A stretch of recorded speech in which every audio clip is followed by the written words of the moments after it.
28th degree, Knight of the Sun or Prince Adept Part 3. These were the ancient ideas as to this great God, Father of all the gods, or of the world, of this being, principle of all things, and of which nothing other than itself is principle, or the universal cause that was termed God. Soul of the universe, eternal like it, immense like it, supremely active and potent in its varied operations, penetrating all parts of this vast body, impressing irregular and symmetrical movement on the spheres, making the elements instinct with activity and order, mingling with everything, organizing everything, vivifying and preserving everything. This was the universe God which the ancients adored as supreme cause and God of gods.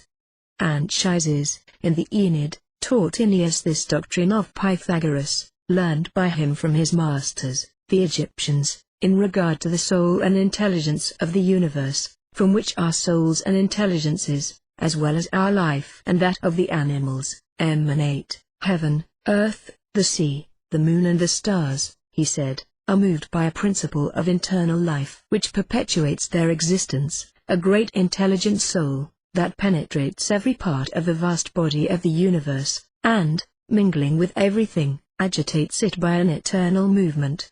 It is the source of life in all living things. The force which animates all, emanates from the eternal fire that burns in heaven.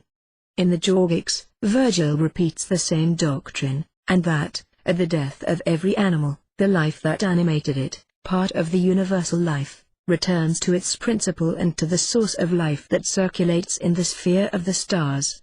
Servius makes God the active cause that organizes the elements into bodies, the vivifying breath or spirit, that, spreading through matter or the elements, produces and engenders all things. The elements compose the substance of our bodies. God composes the souls that vivify these bodies. From it come the instincts of animals, from it their life, he says, and when they die, that life returns to and re-enters into the universal soul, and their bodies into universal matter. Timothy, Ace of Locria and Plato his commentator wrote of the soul of the world, developing the doctrine of Pythagoras, who thought, says Cicero, that God is the universal soul, resident everywhere in nature, and of which our souls are but emanations. Apostrophe. God is one, says Pythagoras, as cited by Justin Martyr. He is not, as some think, without the world, but within it, and entire in its entirety. He sees all that becomes, forms all immortal beings, is the author of their powers and performances, the origin of all things, the light of heaven, the Father, the intelligence, the soul of all beings, the mover of all spheres. God, in the view of Pythagoras, was one, a single substance, whose continuous parts extended through all the universe, without separation, difference, or inequality, like the soul in the human body. He denied the doctrine of the spiritualists, who had severed the divinity from the universe, making him exist apart from the universe, which thus became no more than a material work, on which acted the abstract cause, a God, isolated from it. The ancient theology did not so separate God from the universe. This Eusebius attests, in saying that but a small number of wise men, like Moses, had sought for God or the cause of all, outside of that dale, while the philosophers of Egypt and Phoenicia, real authors of all the old cosmogonies, had placed the supreme cause in the universe itself, and in its parts, so that, in their view, the world and all its parts are in God. The world or universe was thus compared to man, the principle of life that moves it, to that which moves man, the soul of the world to that of man. Therefore Pythagoras called man a microcosm, or little world, as possessing in miniature all the qualities found on a great scale in the universe, by his reason and intelligence partaking of the divine nature, and by his faculty of changing elements into other substances, of growing, and reproducing himself, partaking of elementary nature. Thus he made the universe a great intelligent being, like man an immense deity, having in itself, what man has in himself, movement, life, and intelligence, and besides, a perpetuity of existence, which man has not, and, as having in itself perpetuity of movement and life, therefore the supreme cause of all. Everywhere extended, this universal soul does not, in the view of Pythagoras, act everywhere equally nor in the same manner. The highest portion of the universe, being as it were its head, seemed to him its principal seat, and there was the guiding power of the rest of the world. In the 7 concentric spheres is resident an eternal order, fruit of the intelligence, the universal soul that moves, by a constant and regular progression, the immortal bodies that form the harmonious system of the heavens.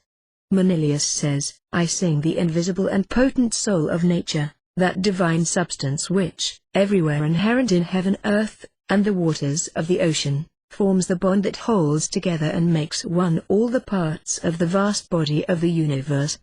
It, balancing all forces, and harmoniously arranging varied relations of the many members of the world, maintains it a life and regular movement that agitate it, as a result of action of the living breath or single spirit that dwells in all parts, circulates in all the channels of universal nature, flashes with rapidity to all its points, and gives to animated bodies configurations appropriate to the organization of each. This eternal law, this divine force, that maintains the harmony of the world, makes use of the celestial signs to organize and guide the animated creatures that breathe upon the earth, and gives each of them the character and habits most appropriate. By action of this force heaven rules the condition of the earth and of its fields cultivated by the husbandman, it gives us or takes from us vegetation and harvests, it makes the great ocean overpass its limits at the flow, and retire within them again at ebbing, of the tide. Thus it is no longer by means of a poetic fiction only that heavens and the earth become animated and personified, and are deemed living existences, from which other existences proceed. For now they live, with their own life, a life eternal like bodies, each gifted with a life and perhaps a soul, like those man, a portion of the universal life and universal soul, and the other bodies that they form, and which they contain in the bosoms, live only through them and with their life, as the embryo lives in the bosom of its mother, in consequence and by means of the life communicated to it, and which the mother ever maintains by the active power of her own life. Such is the universal life, the world, reproduced in all the beings which its superior portion creates in its inferior portion, that is as it were the natrix of the world, or of the beings that the heavens engender in its bosom. The soul of the world, says Macrobius, is nature itself, as the soul of man is man himself, always acting through the celestial spheres which it moves, and which but follow the irresistible impulse it impresses on them. The heavens, the sun, great seat of generative power, the signs, the stars, and the planets act only with the activity of the soul of the universe. From that soul, through them, come all the variations and changes of sublunary nature, of which the heavens and celestial bodies are but the secondary causes. The zodiac, with its signs, is an existence, immortal and divine, organized by the universal soul, and producing, or gathering in itself, all the varied emanations of the different powers that make up the nature of the divinity.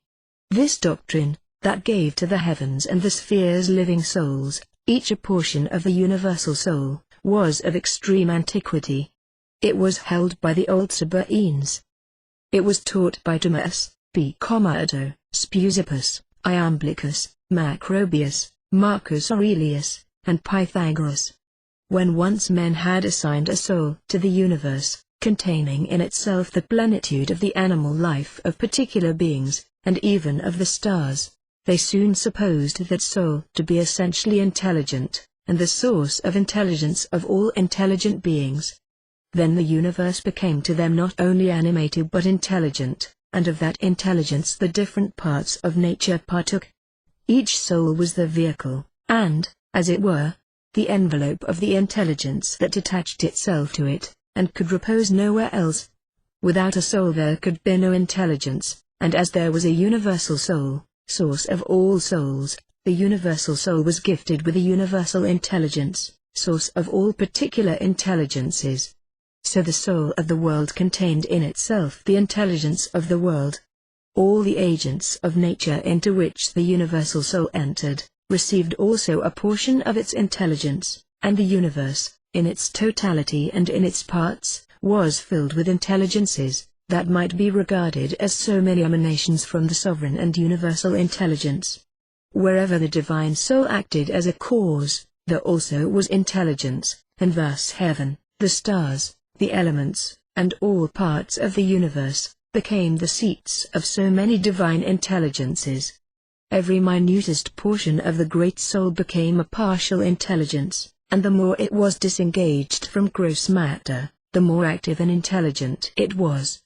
And all the old adorers of nature, the theologians, astrologers, and poets, and the most distinguished philosophers, supposed that the stars were so many animated and intelligent beings, or eternal bodies, active causes of effects here below, whom a principle of life animated, and whom an intelligence directed, which was but an emanation from, and a portion of, the universal life and intelligence of the world. The universe itself was regarded as a supremely intelligent being. Such was the doctrine of Timaeus of Locria. The soul of man was part of the intelligent soul of the universe, and therefore itself intelligent. His opinion was that of many other philosophers. Cantz, a disciple of Zeno, regarded the universe as God, or the unproduced and universal cause of all effects produced. He ascribed a soul and intelligence to universal nature, and to this intelligent soul, in his view, divinity belonged. From it the intelligence of man was an emanation, and shared its divinity. Chrysippus, the most subtle of the Stoics, placed in the universal reason that forms the soul and intelligence of nature, that divine force or essence of the divinity which he assigned to the world moved by the universal soul that pervades its every part. An interlocutor in Cicero's work, De Natura Deorum, formally argues that the universe is necessarily intelligent and wise, because man, an infinitely small portion of it, is so. Cicero makes the same argument in his oration for Milo. The physicists came to the same conclusion as the philosophers. They supposed that movement essentially belonged to the soul, and the direction of regular and ordered movements to the intelligence. And, as both movement and order exist in the universe, therefore, they held, there must be in it a soul and an intelligence that rule it, and are not to be distinguished from itself, because the idea of the universe is but the aggregate of all the particular ideas of all things that exist. The argument was, that the heavens, and the stars which make part of them, are animated, because they possess a portion of the universal soul. They are intelligent beings, because that universal soul, part whereof they possess, is supremely intelligent, and they share divinity with universal nature, because divinity resides in the universal soul and intelligence which move and rule the world, and of each of which they hold a share. By this process of logic, the interlocutor in Cicero assigned divinity to the stars, as animated beings gifted with sensibility and intelligence, and composed of the noblest and purest portions of the ethereal substance, unmixed with matter of an alien nature, and essentially containing light and heat. Hence he concluded them to be so many gods, of an intelligence superior to that of other existences, corresponding to the lofty height in which they moved with such perfect regularity and admirable harmony, with a movement spontaneous and free. Hence he made them gods, active, eternal, and intelligent causes, and peopled the realm of heaven with a host of eternal intelligences, celestial genii or angels, sharing the universal divinity, and associated with it in the administration of the universe, and the dominion exercised over sublunary nature and man. We make the motive force of the planets to be a mechanical law, which we explain by the combination of two forces, the centripetal and centrifugal, whose origin we cannot demonstrate, but whose force we can calculate. The ancients regarded them as moved by an intelligent force that had its origin in the first and universal intelligence. Is it so certain, after all, that we are any nearer the truth than they were, or that we know what our centripetal and centrifugal forces mean? For what is a force? With us, the entire deity acts upon and moves each planet, as he does the sap that circulates in the little blade of grass, and in the particles of blood in the tiny veins of the invisible rotifer. With the ancients, The deity of each star was but a portion of the universal God, the soul of nature. Each star and planet, with them, was moved of itself, and directed by its own special intelligence. And this opinion of Achilles Tatius, Diodorus, Chrysippus, Aristotle, Plato, Heraclides of Pontus, Theophrastus, Simplicius, Macrobius, and Proclus, that in each star there is an immortal soul and intelligence, part of the universal soul and intelligence of the whole. This opinion of Orpheus, Plotinus, and the Stoics, was in reality that of many Christian philosophers. For Origen held the same opinion, and Augustine held that every visible thing in the world was superintended by an angelic power, and Cosma, the monk, believed that every star was under the guidance of an angel, and the author of the Octateuch, written in the time of the Emperor Justin, says that they are moved by the impulse communicated to them by angels stationed above the firmament. Whether the stars were animated beings, was a question that Christian antiquity did not decide. Many of the Christian doctors believed they were. St. Augustine hesitates. St. Jerome doubts, if Solomon did not assign souls to the stars. St. Ambrose does not doubt they have souls, and Pamphilus says that many of the Church believe they are reasonable beings, while many think otherwise, but that neither one nor the other opinion is heretical. Thus the ancient thought, earnest and sincere, wrought out the idea of a soul inherent in the universe and in its several parts. The next step was to separate that soul from the universe, and give to it an external and independent existence and personality, still omnipresent, in every inch of space and in every particle of matter, and yet not a part of nature, but its cause and its creator. This is the middle ground between the two doctrine of pantheism, or that all is God, and God is in all and is all, on the one side, and atheism, or that all is nature, and there is no other God, on the other, which doctrines, after all, when reduced to their simplest terms, seem to be the same. We complacently congratulate ourselves on our recognition of personal God, as being the conception most suited to human sympathies, and exempt from the mystifications of pantheism. But the divinity remains still a mystery, notwithstanding all the devices which symbolism, either from the organic or inorganic creation, can supply, and personification is itself a symbol, liable misapprehension as much as, if not more so than, any other, since it is apt to degenerate into a mere reflection of our own infirmities, and hence any affirmative idea or conception that we can, our own minds, picture of the deity, must needs be infinitely inadequate.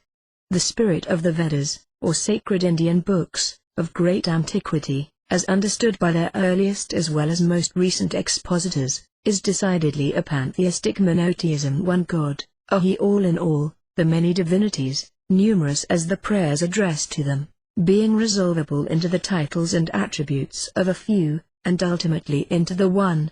The machinery of personification was understood to have been unconsciously assumed as mere expedient to supply the deficiencies of language, and the Mimamsa justly considered itself as only interpreting the true meaning of the mantras, when it proclaimed that, in the beginning, nothing was but mind, the creative thought of Him which existed alone from the beginning, and breathed without afflation. The idea suggested in the mantras is dogmatically asserted and developed in the Upanishads. The Vedanta philosophy, assuming the mystery of the one in many as the fundamental article of faith, maintained not only the divine unity, but the identity of matter and spirit. The unity which it advocates is that of mind. Mind is the universal element, the one God, the great soul, Mahatma. He is the material as well as efficient cause, and the world is a texture of which He is both the web and the weaver. He is the macrocosmos, the universal organism called Purusha, of which fire, air, and sun are only the chief members. His head is light, his eyes the sun and moon, his breath the wind, his voice the opened Vedas. All proceeds from Brahma, like the web from the spider and the grass from the earth. Yet it is only the impossibility of expressing in language the origination of matter from spirit, which gives to Hindu philosophy the appearance of materialism. Formless Himself, the deity is present in all forms.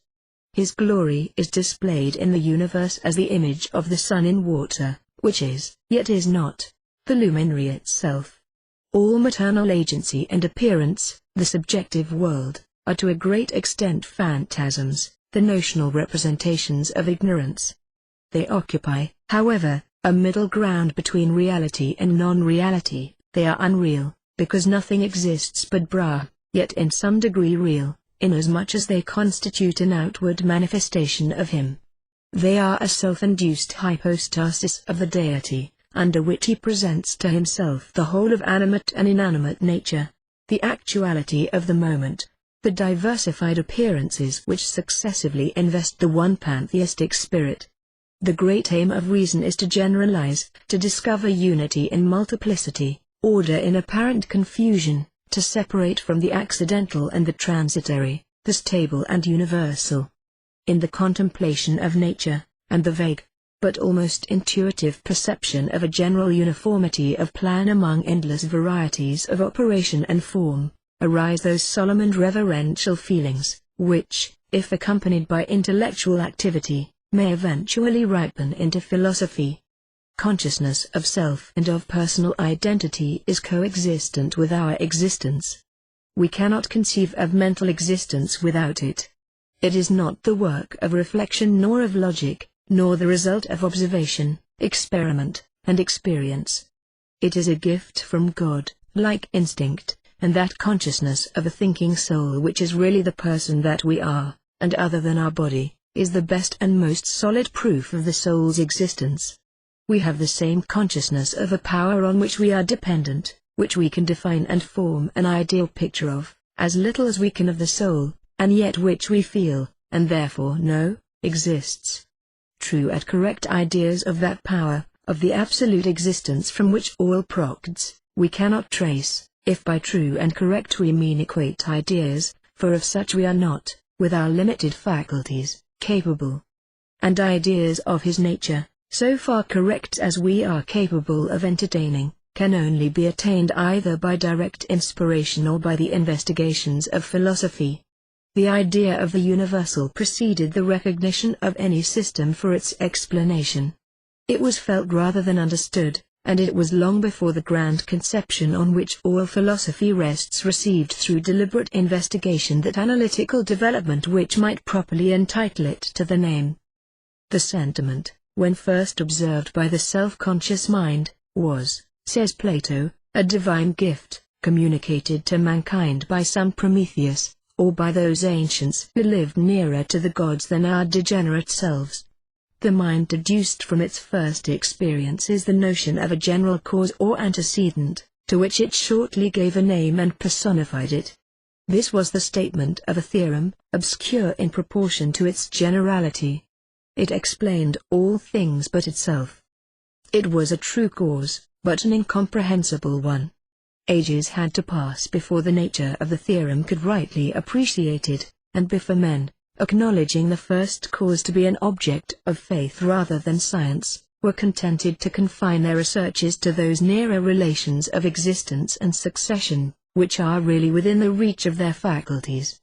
At first, and for a long time, the intellect deserted the real for a hastily formed ideal world, and the imagination usurped the place of reason, in attempting to put a construction on the most general and inadequate of conceptions, by transmuting its symbols into realities, and by substantializing it under 1,000 arbitrary forms.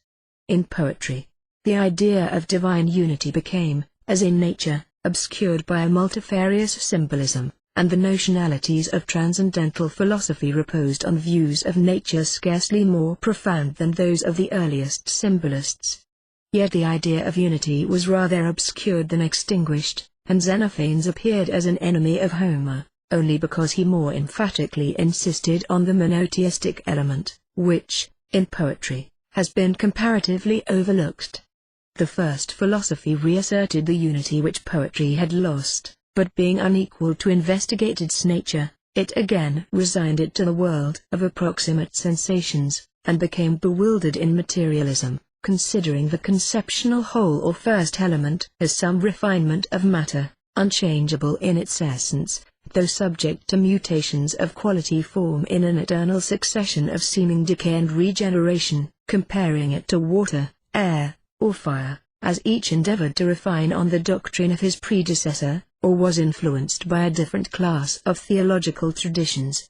In the philosophical systems, the divine activity, divided by the poets and by popular belief among a race of personifications, in whom the idea of descent replaced that of cause, or of pantheistic evolution, was restored, without subdivision or reservation, to nature as a whole, at first as a mechanical force or life, afterward as an all-pervading soul or inherent thought, and lastly as an external directing intelligence. The Ionian revival of pantheism was materialistic. The moving force was inseparable from a material element, a subtle yet visible ingredient. Under the form of air or fire, the principle of life was associated with the most obvious material machinery of nature. Everything, it was said, is alive and full of gods. The wonders of the volcano, the magnet, the ebb and flow of the tide, were vital indications, the breathing or moving of the great world animal. The imperceptible ether of Anaximes had no positive quality beyond the atmospheric air with which it was easily confused, and even the infinite of Anaximander, though free of the conditions of quality or quantity, was only an ideal chaos, relieved of its coarseness by negations. It was the illimitable storehouse or pleroma, out of which is evolved the endless circle of phenomenal change. A moving force was recognized in, but not clearly distinguished from, the material. Space, time, figure, and number, and other common forms or properties, which exist only as attributes, were treated as substances, or at least as making a substantial connection between the objects to which they belong, and all the conditions of material existence were supposed to have been evolved out of the Pythagorean monad. The Eleatic philosophers treated conceptions not only as entities, but as the only entities, alone possessing the stability and certainty and reality vainly sought among phenomena.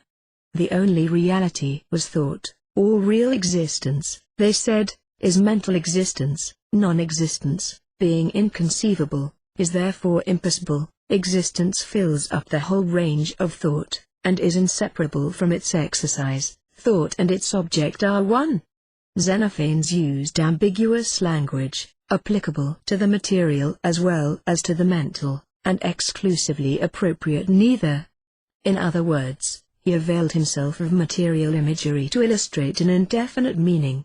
In announcing the universal being, he appealed to the heavens as the visible manifestation, calling it spherical, a term borrowed from the material world. He said that God was neither moved nor unmoved, limited nor unlimited. He did not even attempt to express clearly what cannot be conceived clearly, admitting, says Simplicius, that such speculations were above physics. Parmenides employed similar expedients, comparing his metaphysical deity to a sphere, or to heat in aggregate or a continuity, and so involuntarily withdrawing its nominal attributes. The atomic school, dividing the all into matter and force, deemed matter unchangeable in its ultimate constitution, though infinitely variable in its resultant forms. They made all variety proceed from the varied combinations of atoms, but they required no mover nor director of the atoms external to themselves, universal reason, but a mechanical eternal necessity, like that of the poets. Still it is doubtful whether there ever was a time when reason could be said to be entirely asleep, a stranger to its own existence, notwithstanding this apparent materialism. The earliest contemplation of the external world, which brings it into an imagined association with ourselves, assigns, either to its whole or its parts, the sensation and volition which belong to our own souls. Anaxagoras admitted the existence of ultimate elementary particles, as Empedocles did, from the combinations whereof material phenomena resulted. But he asserted the moving force to be mind, and yet, though he clearly saw the impossibility of advancing by illustration or definition beyond a reasonable faith, or a simple negation of materiality, yet he could not wholly desist from the endeavor to illustrate the nature of this non-matter or mind, by symbols drawn from those physical considerations which decided him in placing it in a separate category. Whether as human reason, or as the regulating principle in nature, he held it different from all other things in character and effect, and that therefore it must necessarily differ in its essential constitution. It was neither matter, nor a force conjoined with matter, or homogeneous with it, but independent and generically distinct, especially in that, being the source of all motion, separation, and cognition, it is something entirely unique, pure, and unmixed, and so, being unhindered by any interfering influence limiting its independence of individual action, it has supreme empire over all things, over the vortex of worlds as well as over all that live in them. It is most penetrating and powerful, mixing with other things, though no other thing mixes with it, exercises universal control and cognition, and includes the necessity of the poets, as well as the independent power of thought which we exercise within ourselves. In short, it is the self-conscious power of thought extended to the universe, and exalted into the supreme external mind which sees, knows, and directs all things. Thus pantheism and materialism were both avoided, and matter, though as infinitely varied as the senses represent it, was held in a bond of unity transferred to a ruling power apart from it. That power could not be prime mover, if it were itself moved, nor all-governing, if not apart from the things it governs. If the arranging principle were inherent in matter, it would have been impossible to account for the existence of a chaos. If something external, then the old Ionian doctrine of a beginning became more easily conceivable, as being the epoch at which the arranging intelligence commenced its operations. But this grand idea of an all-governing independent mind involved difficulties which proved insuperable, because it gave to matter, in the form of chaos, an independent and eternal self-existence, and so introduced a dualism of mind and matter. In the mind or intelligence, Anaxagoras included not only life and motion, but the moral principles of the noble and good, and probably used the term on account of the popular misapplication of the word God, and as being less liable to misconstruction, and more specifically marking his idea. His intelligence principle remained practically liable to many of the same defects as the necessity of the poets. It was the presentiment of a great idea, which it was for the time impossible to explain or follow out. It was not yet intelligible, nor was even the road opened through which it might be approached. Mind cannot advance in metaphysics beyond self-deification. In attempting to go further, it only enacts the apotheosis of own subtle conceptions, and so sinks below the simpler ground already taken. The realities which Plato could not recognize in phenomena, he discovered within his own mind, and as unhesitatingly as the old theosophists installed its creations among the gods. He, like most philosophers after Anaxagoras, made the supreme being to be intelligence, but in other respects left his nature undefined, or rather indefinite through the variety of definitions, a conception vaguely floating between theism and pantheism. Though deprecating the demoralizing tendencies of poetry, he was too wise to attempt to replace them by other representations of a positive kind. He justly says, that spirit things can be made intelligible only through figures, and the forms of allegorical expression which, in a rude age, had been adopted unconsciously, were designedly chosen by the philosopher as the most appropriate vehicles for theological ideas. As the devices of symbolism were gradually stripped away, in order, if possible, to reach the fundamental conception, the religious feeling habitually connected with it seemed to evaporate under the process. And yet the advocates of monotheism, Xenophanes and Heraclitus, declaimed only against the making of gods in human form. They did not attempt to strip nature of its divinity, but rather to recall religious contemplation from an exploded symbolism to a purer one. They continued the veneration which, in the background of poetry, has been maintained for sun and stars, the fire or ether. Socrates prostrated himself before the rising luminary, and the eternal spheres, which seem to have shared the religious homage of Xenophanes, retained a secondary and qualified divinity in the schools of the Peripatetics and Stoics. The unseen being or beings revealed only to the intellect became the theme of philosophy, and their more ancient symbols, if not openly discredited, were passed over with evasive generality, as beings respecting whose problematical existence we must be content with what has been reported by those ancients, who, assuming to be their descendants, must therefore be supposed to have been well acquainted with their own ancestors and family connections.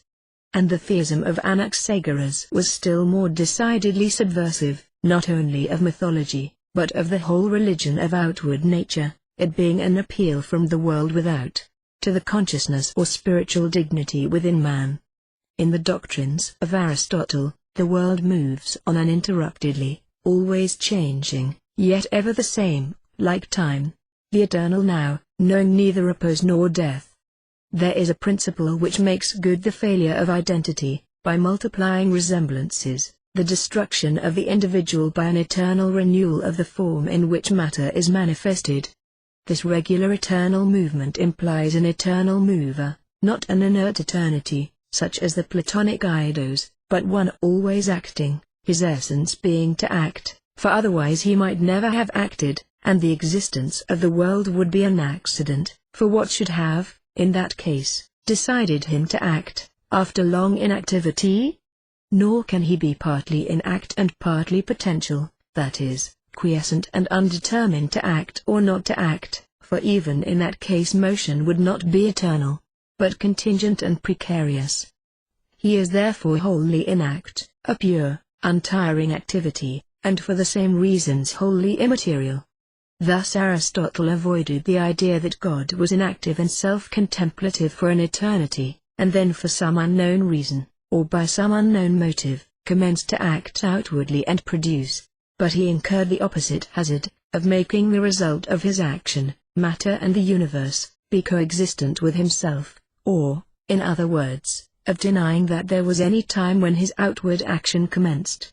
The first cause, he said, unmoved, moves all. Act was first, and the universe has existed forever, one persistent cause directing its continuity. The unity of the first mover follows from his immateriality. If he were not himself unmoved, the series of motions and causes of motion would be infinite. Unmoved, therefore, and unchangeable himself, all movement, even that in space, is caused by him. He is necessary, he cannot be otherwise than as he is, and it is only through the necessity of his being that we can account for those necessary eternal relations which make a science of being possible. Thus Aristotle leaned to a seemingly personal God, not a being of parts and passions, like the God of the Hebrews, or that of the mass even of educated men in our own day, but a substantial head of all the categories of being, an individuality of intelligence. The dogma of Anaxagoras revived out of a more elaborate and profound analysis of nature, something like that living unambiguous principle which the old poets in advance of the materialistic cosmogonists from night or chaos, had discovered in Uranos or Zeus.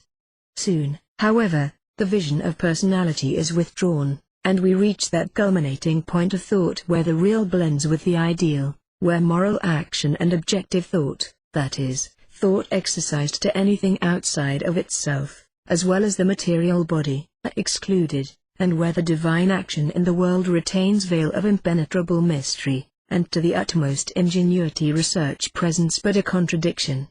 At this extreme, the series of efficient causes resolves itself into the final cause.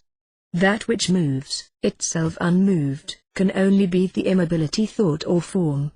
God is both formal, efficient, and final cause, the one form comprising all forms, the one good including good, the goal of the longing of the university, moving the world as the object of love or rational desire moves the individual. He is the internal or self-realized final cause, having no end beyond himself.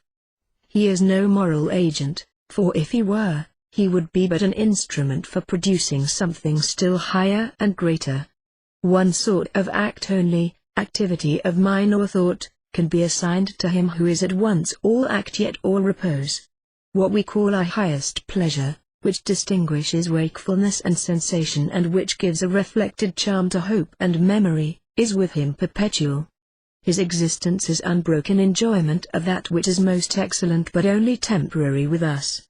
The divine quality of active and yet tranquil self-contemplation characterizing intelligence is preeminently possessed by the divine mind, his thought, which is his existence, being, unlike ours, unconditional and wholly act. If he can receive any gratification or enjoyment from that which exists beyond himself, he can also be displeased and pained with it, and then he would be an imperfect being. To suppose pleasure experienced by him from anything outward, supposes insufficient prior enjoyment and happiness, and a sort of dependency. Man's good is beyond himself, not so God's. The eternal act which produces the world's life is the eternal desire of good. The object of the absolute thought is the absolute good. Nature is all movement, and thought all repose. In contemplating that absolute good, the finality can contemplate only itself, and thus, all material interference being excluded, the distinction of subject and object vanishes in complete identification, and the divine thought is the thinking of thought. The energy of mind is life, and God is that energy in its purity and perfection. He is therefore life itself, eternal and perfect, and this sums up all that is meant by the term God. And yet, after all this transcendentalism, the very essence of thought consists in its mobility and power of transference from object to object, and we can conceive of no thought, without an object beyond itself, about which to think, or of any activity in mere self-contemplation, without outward act, movement, or manifestation. Plato endeavors to show how the divine principle of good becomes realized in nature. Aristotle's system is a vast analogical induction to prove how all nature tends toward a final good. Plato considered soul as a principle of movement, and made his deity realize, that is, turn into realities, his ideas as a free, intelligent force. Aristotle, for whom soul is the motionless center from which motion radiates, and to which it converges, conceives a correspondingly unmoved God. The deity of Plato creates, superintends, and rejoices in the universal joy of his creatures. That of Aristotle is the perfection of man's intellectual activity extended to the universe. When he makes the deity to be an eternal act of self-contemplation, the world's is not excluded from his cognizance, for he contemplates it within himself. Apart from and beyond the world, he yet mysteriously intermingles with it. He is universal as well as individual. His agency is necessary and general, yet also makes the real and the good of the particular. When Plato had given to the unformed world the animal life of the Ionians, and added to that the Anaxagorean intelligence, overruling the wild principle of necessity, and when to intelligence was added beneficence, and the dread warders, force and strength, were made subordinate to mildness and goodness, it seemed as if a further advance were impossible, and that the deity could not be more than the wise and the good. But the contemplation of the good implies that of its opposite, evil. When God is held to be the good, it is not because evil is unknown, but because it is designedly excluded from his attributes. But if evil be a separate and independent existence, how would it fare with his prerogative of unity and supremacy? To meet this dilemma, it remained only to fall back on something more or less akin to the vagueness of antiquity, to make a virtual confession of ignorance, to deny the ultimate reality of evil, like Plato and Aristotle, or, with Speusippus, the eternity of its antithetical existence, to surmise that it is only one of those notions which are indeed provisionally indispensable in a condition of finite knowledge, but of which so many have been already discredited by the advance of philosophy, to revert, in short, to the original conception of the Absolute, or of a single being, in whom all mysteries are explained, and before whom the disturbing principle is reduced to a mere turbid spot on the ocean of eternity, which to the eye of faith may be said no longer to exist. But the Absolute is nearly allied to the non-existent. Matter and evil obtruded themselves too constantly and convincingly to be confuted or cancelled by subtleties of logic. It is in vain to attempt to merge the world in God, while the world of experience exhibits contrariety, imperfection, and mutability, instead of the immutability of its source. Philosophy was but another name for uncertainty, and after the mind had successively deified nature and its own conceptions, without any practical result but toilsome occupation, when the reality it sought, without or within, seemed ever to elude its grasp, the intellect, baffled in its higher flights, sought advantage and repose in aiming at truth of a lower but more applicable kind.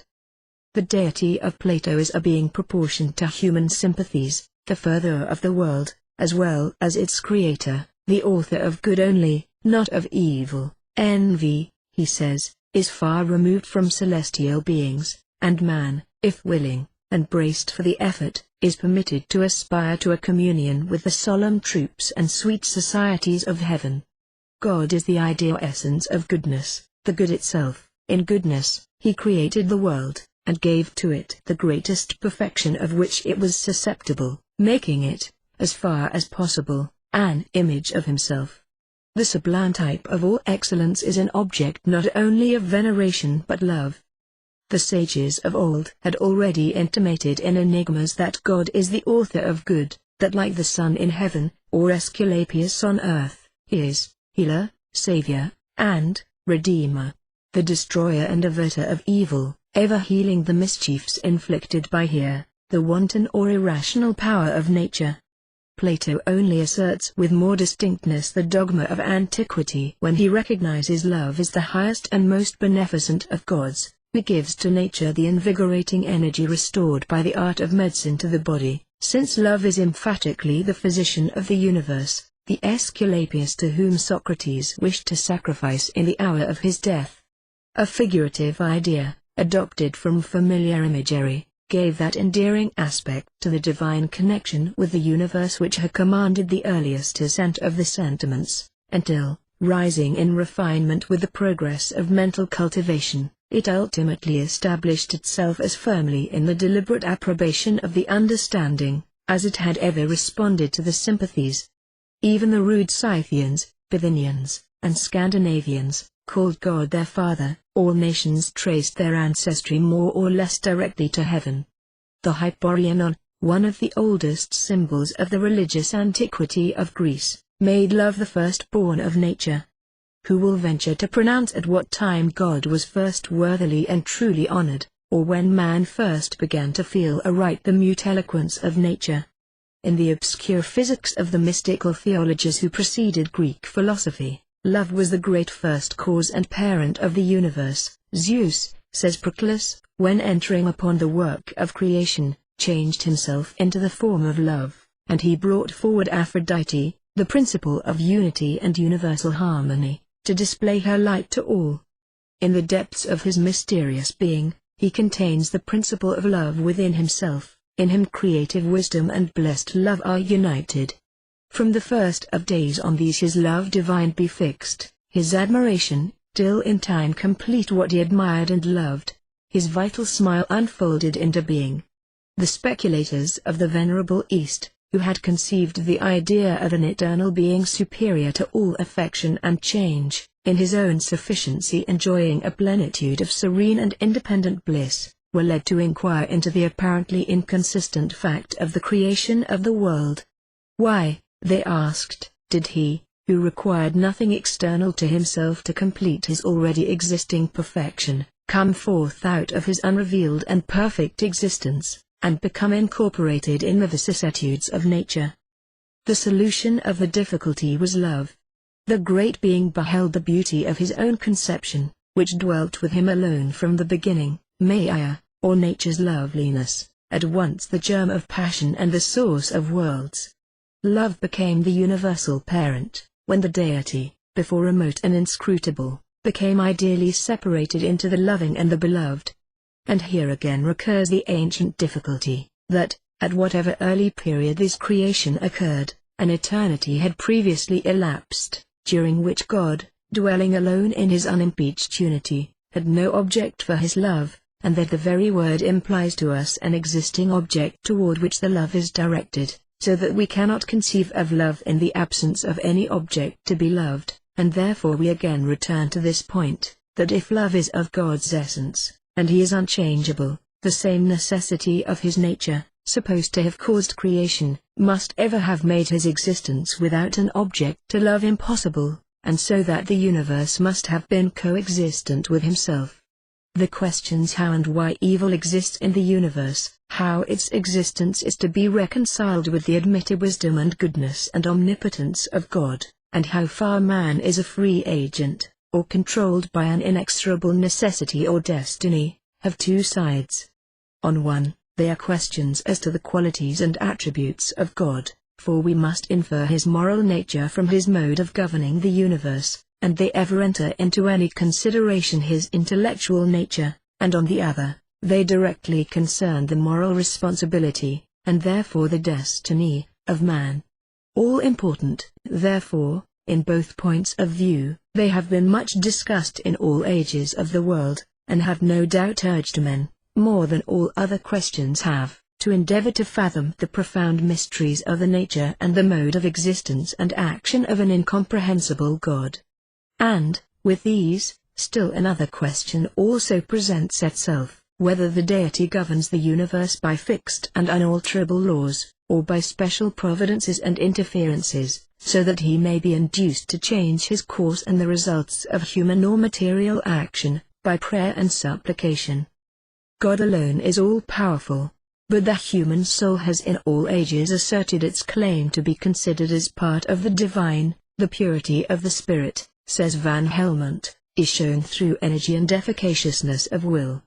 God, by the agency of an infinite will, created the universe, and the same sort of power in an inferior degree, limited more or less by external hindrances, exists in all spiritual beings. The higher we ascend in antiquity, the more does prayer take the form of incantation, and that form it still in a great degree retains, since the rites of public worship are generally considered not merely as an expression of trust or reverence, as real spiritual acts, the effect of which is looked for only within the mind of the worshipper, but as acts from which some direct outward result is anticipated, the attainment of some desired object, of health or wealth, of supernatural gifts for body or soul, of exemption from danger, or vengeance upon enemies. Prayer was able to change the purposes of heaven, and to make the depths tremble under the abyss. It exercised a compulsory influence over the gods. It promoted the magnetic sympathy of spirit with spirit, and the Hindu and Persian liturgies, addressed not only to the deity himself, but to his diversified manifestations, were considered wholesome and necessary iterations of the living or creative word which at first effectuated the divine will, and which from instant to instant supports the universal frame by its eternal repetition. In the narrative of the fall, we have the Hebrew mode of explaining the great moral mystery, the origin of evil and the apparent estrangement from heaven, and a similar idea, variously modified, obtained in all the ancient creeds. Everywhere, man had at the beginning been innocent and happy, and had lapsed, by temptation and his own weakness, from his first estate. Thus was accounted for the presumed connection of increase of knowledge with increase of misery, and, in particular, the great penalty of death was reconciled with divine justice. Subordinate to these greater points were the questions: why is the earth covered with thorns and weeds? Whence the origin of clothing, of sexual shame and passion?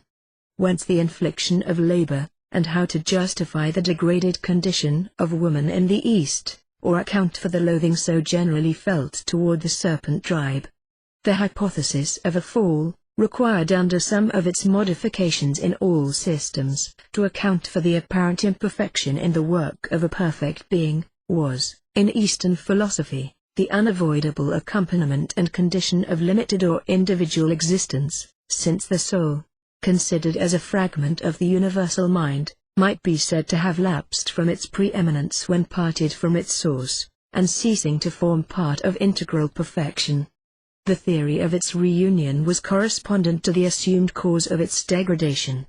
To reach its prior condition, its individuality must cease, it must be emancipated by reabsorption into the infinite, the consummation of all things in God, to be promoted by human effort in spiritual meditation or self-mortification, and completed in the magical transformation of death.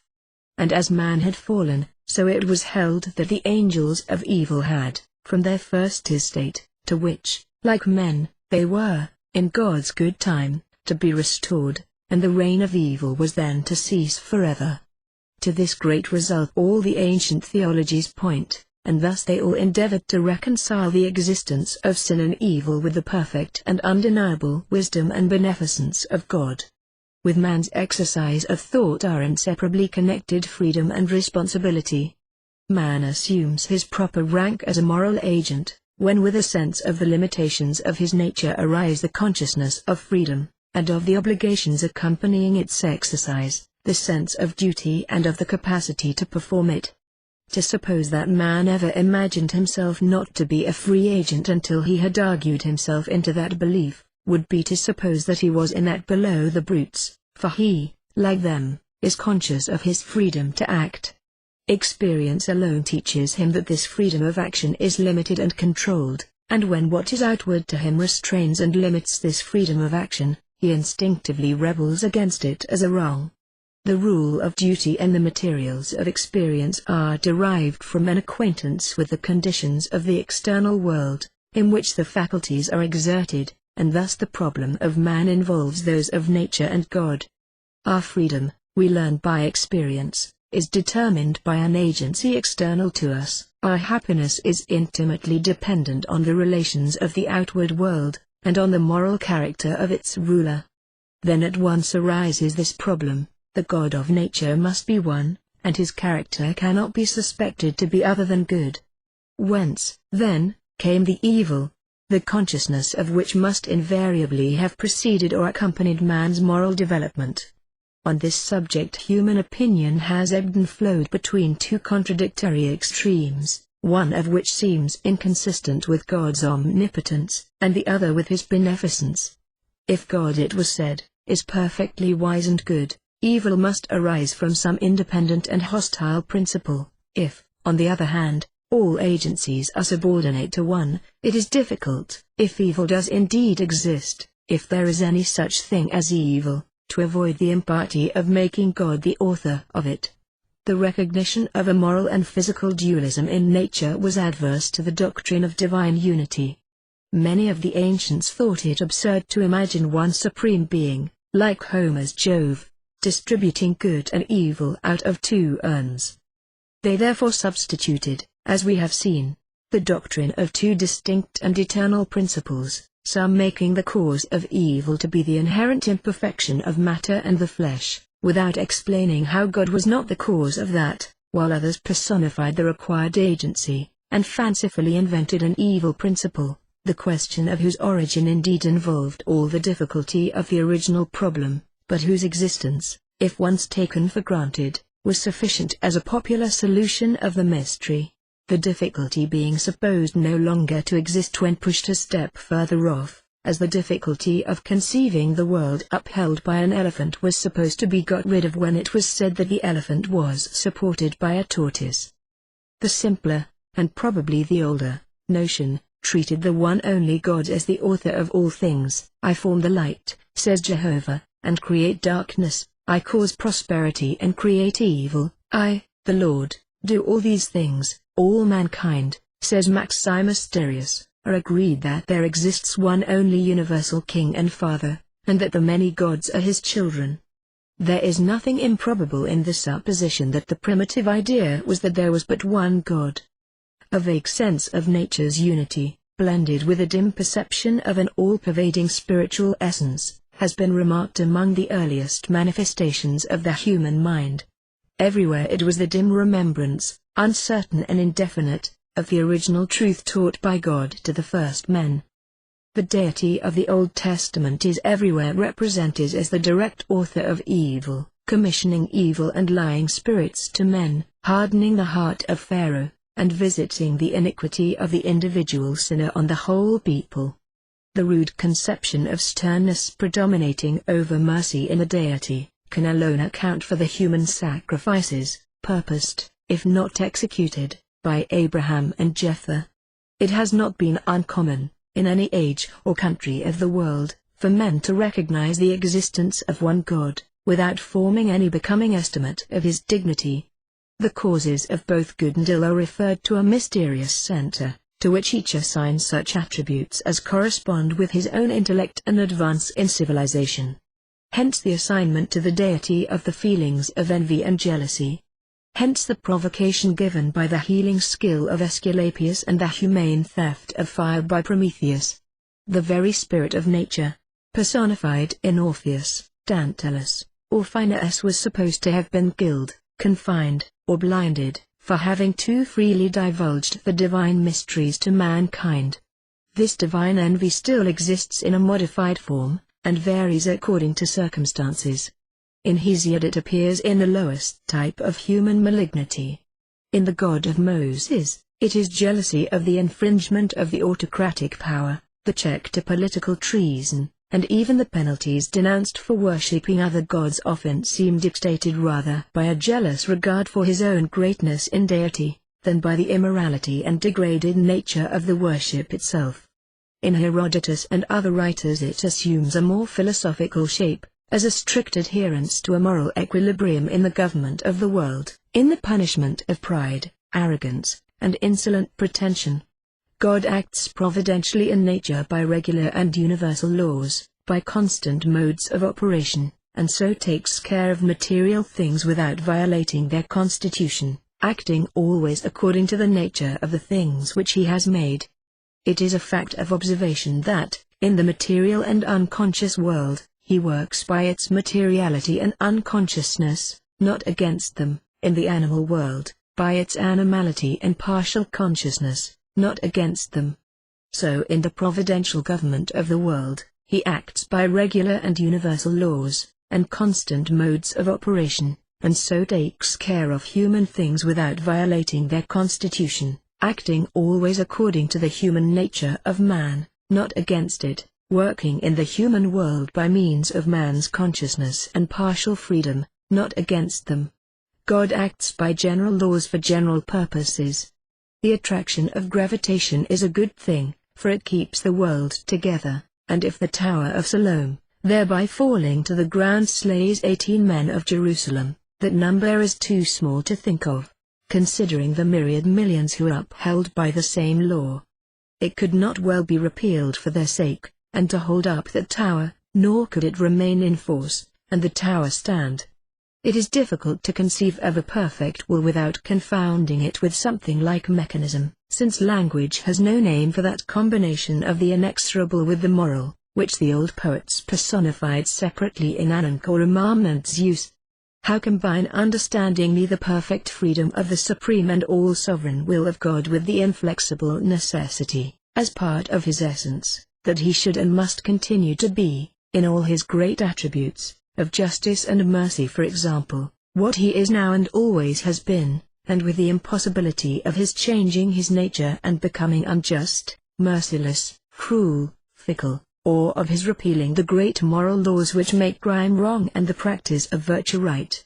For all that we familiarly know of free will is that capricious exercise of it which we experience in ourselves and other men, and therefore the notion of supreme will, still guided by infallible law, even if that law be self-imposed, is always in danger of being either stripped of the essential quality of freedom, or degraded under the ill name of necessity to something of even less moral and intellectual dignity than the fluctuating course of human operations. It is not until we elevate the idea of law above that of partiality or tyranny, that we discover that the self-imposed limitations of the supreme cause, constituting an array of certain alternatives, regulating moral choice, are the very sources and safeguards of human freedom, and the doubt recurs, whether we do not set a law above God himself, or whether laws self-imposed may not be self-repealed, and if not, what power prevents it. The Zeus of Homer, like that of Hesiod, is an array of antitheses, combining strength with weakness, wisdom with folly, universal parentage with narrow family limitation, omnipotent control over events with submission to a superior destiny, destiny, a name by means of which the theological problem was cast back into the original obscurity out of which the powers of the human mind have proved themselves as incapable of rescuing it, as the efforts of a fly caught in a spider's web to do more than increase its entanglement. The oldest notion of deity was rather indefinite than repulsive. The positive degradation was of later growth. The god of nature reflects the changeful character of the seasons, varying from dark to bright, alternately angry and serene, and lavishing abundance which she again withdraws. Nature seems inexplicably capricious, and though capable of responding to the highest requirements of the moral sentiment through a general comprehension of her mysteries, more liable by a partial or hasty view to become darkened into a Shiva, a Saturn, or a Mexitli, a patron of fierce orgies or blood-stained altars. All the older poetical personifications exhibit traces of this ambiguity. They are neither wholly immoral nor purely beneficent. No people have ever deliberately made their deity a malevolent or guilty being. The simple piety which ascribed the origin of all things to God, took all in good part, trusting and hoping all things. The supreme ruler was at first looked up to with unquestioning reverence. No startling discords or contradictions had yet raised a doubt as to his beneficence, or made men dissatisfied with his government.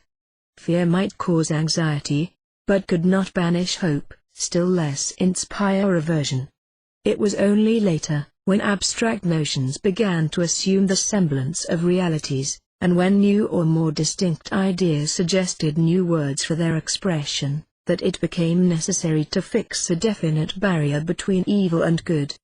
To account for moral evil, it became necessary to devise some new expedient suited both to the piety and self-complacency of the inventor, such as the perversity of woman, or an agent distinct from God, a Typhon or Ahriman, obtained either by dividing the gods into two classes, or by dethroning the ancient divinity, and changing him into a dev or demon.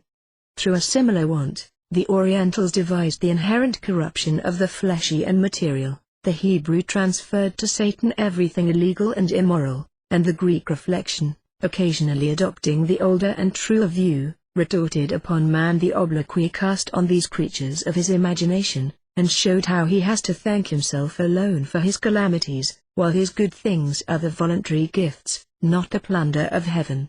Homer had already made Zeus exclaim, in the assembly of Olympus, "Grievous it is to hear these mortals accuse the gods, they pretend that evils come from us, but they themselves occasion them gratuitously by their own wanton folly." "It is the fault of man," said Solon, in reference to the social evils of his days, "not of God, that destruction comes," and Euripides, after a formal discussion of the origin of evil, comes to the conclusion that men act wrongly, not from want of natural good sense and feeling, but because knowing what is good, they yet for various reasons neglect to practice it. And at last reaching the highest truth, Pindar, Hesiod, Aeschylus, Aesop, and Horace said, "All virtue is a struggle, life is not a scene of repose, but of energetic action."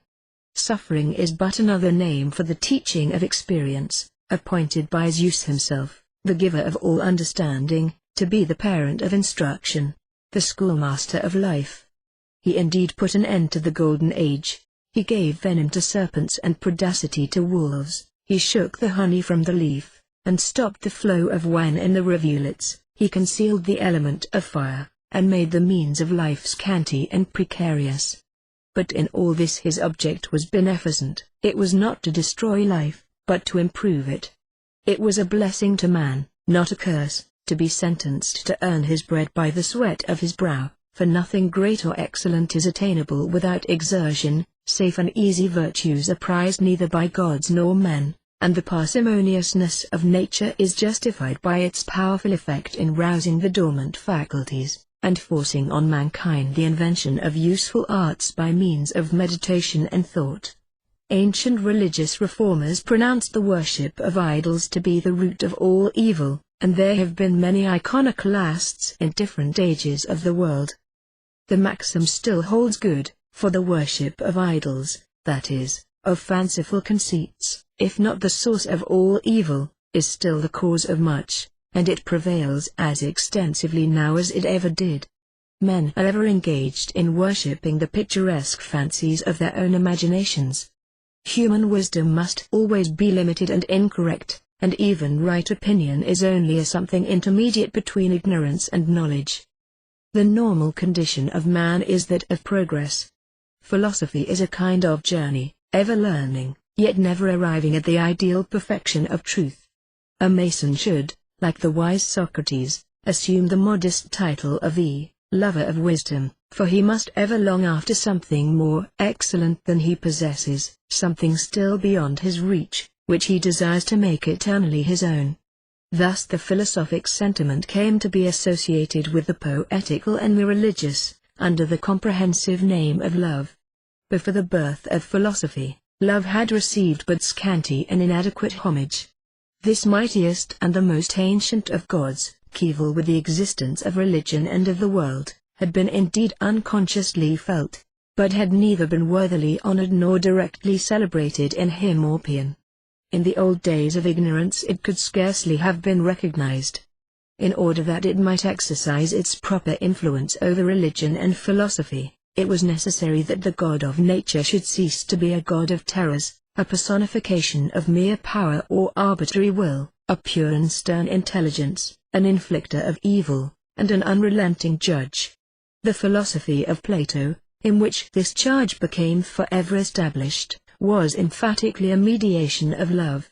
With him, the inspiration of love first kindled the light of arts and imparted them to mankind, and not only the arts of mere existence, but the heavenly art of wisdom, which supports the universe. It inspires high and generous deeds and noble self-devotion. Without it, neither state nor individual could do anything beautiful or great. Love is our best pilot, confederate, supporter, and savior, the ornament and governor of all things human and divine, and he with divine harmony forever soothes the minds of men and gods. Man is capable of a higher love, which, marrying mind with the universe, brings forth all that is noblest in his faculties, and lifts him beyond himself. This higher love is neither mortal nor immortal, but a power intermediate between the human and the divine, filling up the mighty interval, and binding the universe together. He is chief of those celestial emissaries who carry to the gods the prayers of men, and bring down to men the gifts of the gods. He is forever poor, and far from being beautiful as mankind imagine, for he is squalid and withered, he flies low along the ground, is homeless and unsandaled, sleeping without covering before the doors and in the unsheltered streets, and possessing so far his mother's nature as being ever the companion of want. Yet, sharing also that of his father, he is forever scheming to obtain things good and beautiful, he is fearless, vehement, and strong, always devising some new contrivance, strictly cautious and full of inventive resource, a philosopher through his whole existence, a powerful enchanter, and a subtle sophist. The ideal consummation of Platonic science is the arrival at the contemplation of that of which earth exhibits no express image or adequate similitude, the supreme prototype of all beauty, pure and uncontaminated with human intermixture of flesh or color, the divine original itself. To one so qualified is given the prerogative of bringing forth not mere images and shadows of virtue, but virtue itself, as having been conversant not with shadows, but with the truth, and having so brought forth and nurtured a progeny of virtue, he becomes the friend of God, and, so far as such a privilege can belong to any human being, immortal. Socrates believed, like Heraclitus, in a universal reason pervading all things and all minds, and consequently revealing itself in ideas. He therefore sought truth in general opinion, and perceived in the communication of mind with mind one of the greatest prerogatives of wisdom and the most powerful means of advancement. He believed true wisdom to be an attainable idea, and that the moral convictions of the mind, those eternal instincts of temperance, conscientiousness, and justice, implanted in it by the gods, could not deceive, if rightly interpreted. This metaphysical direction given to philosophy ended in visionary extravagance. Having assumed truth to be discoverable in thought, it proceeded to treat thoughts as truths. It thus became an idolatry of notions, which it considered either as phantoms exhaled from objects, or as portions of the divine pre-existent thought, this creating a mythology of its own, and escaping from one thraldom only to enslave itself afresh. Theories and notions indiscriminately formed and defended are the false gods or idols of philosophy. For the word eidolon means image, and a false mind picture of God is as much an idol as a false wooden image of him. Fearlessly launching into the problem of universal being, the first philosophy attempted to supply a compendious and decisive solution of every doubt. To do this, it was obliged to make the most sweeping assumptions, and as poetry had already filled the vast void between the human and the divine, by personifying its deity as man, so philosophy bowed down before the supposed reflection of the divine image in the mind of the inquirer, who, in worshipping his own notions, had unconsciously deified himself. Nature thus was enslaved to common notions, and notions very often to words. By the clashing of incompatible opinions, philosophy was gradually reduced to the ignominious confession of utter incapacity, and found its check or intellectual fall in skepticism. Xenophanes and Heraclitus mournfully acknowledged the unsatisfactory result of all the struggles of philosophy, in the admission of a universality of doubt, and the memorable effort of Socrates to rally the discomfited champions of truth, ended in a similar confession. The worship of abstractions continued the era which personified evil or deified fortune, and when mystical philosophy resigned its place to mystical religion, it changed not its nature, but only its name. The great task remained unperformed, of reducing the outward world and its principles to the dominion of the intellect, and of reconciling the conception of the supreme unalterable power asserted by reason, with the requisitions of human sympathies. A general idea of purpose and regularity in nature had been suggested by common appearances to the earliest reflection. The ancients perceived a natural order, a divine legislation, from which human institutions were supposed to be derived, laws emblazoned in heaven, and thence revealed to earth.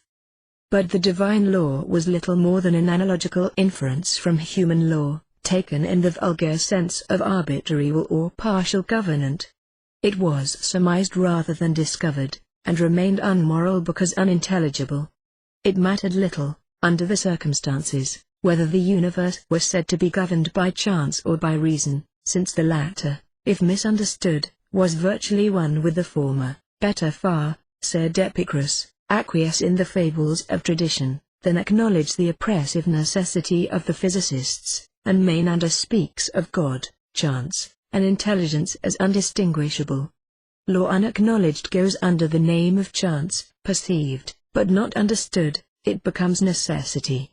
The wisdom of the Stoic was a dogged submission to the arbitrary behests of one, that of the Epicurean an advantage snatched by more or less dexterous management from the equal tyranny of the other. Ignorance sees nothing necessary, and is self-abandoned to a power tyrannical because defined by no rule, and paradoxical because permitting evil, while itself assumed to be unlimited, all-powerful, and perfectly good. A little knowledge, presuming the identification of the supreme cause with the inevitable certainty of perfect reason, but omitting the analysis or interpretation of it, leaves the mind chain-bound in the ascetic fatalism of the Stoic. Free will, coupled with the universal rule of chance, or fatalism and necessity, coupled with omniscience and fixed and unalterable law, these are the alternatives, between which the human mind has eternally vacillated. The supernaturalists, contemplating a being acting through impulse, though with superhuman wisdom, and considering the best courtier to be the most favored subject, combines contradictory expedients, inconsistently mixing the assertion of free action with the enervating service of petition, while he admits, in the words of a learned archbishop, that, if the production of the things we ask for depend on antecedent, natural, and necessary causes, our desires will be answered no less by the omission than the offering of prayers, which, therefore, are a vain thing. The last stage is that in which the religion of action is made legitimate through comprehension of its proper objects and conditions. Man becomes morally free only when both notions, that of chance and that of incomprehensible necessity, are displaced by that of law. Law, as applied to the universe, means that universal, providential prearrangement, whose conditions can be discerned and discretionally acted on by human intelligence. The sense of freedom arises when the individual independence develops itself according to its own laws, without external collisions or hindrance; that of constraint, where it is thwarted or confined by other natures, or where, by combination of external forces, the individual force is compelled into a new direction. Moral choice would not exist safely, or even at all, unless it were bounded by conditions determining its preferences. Duty supposes a rule both intelligible and certain, since an uncertain rule would be unintelligible, and if unintelligible, there could be no responsibility. No law that is unknown can be obligatory, and that Roman emperor was justly execrated, who pretended to promulgate his penal laws, by putting them up at such a height that none could read them.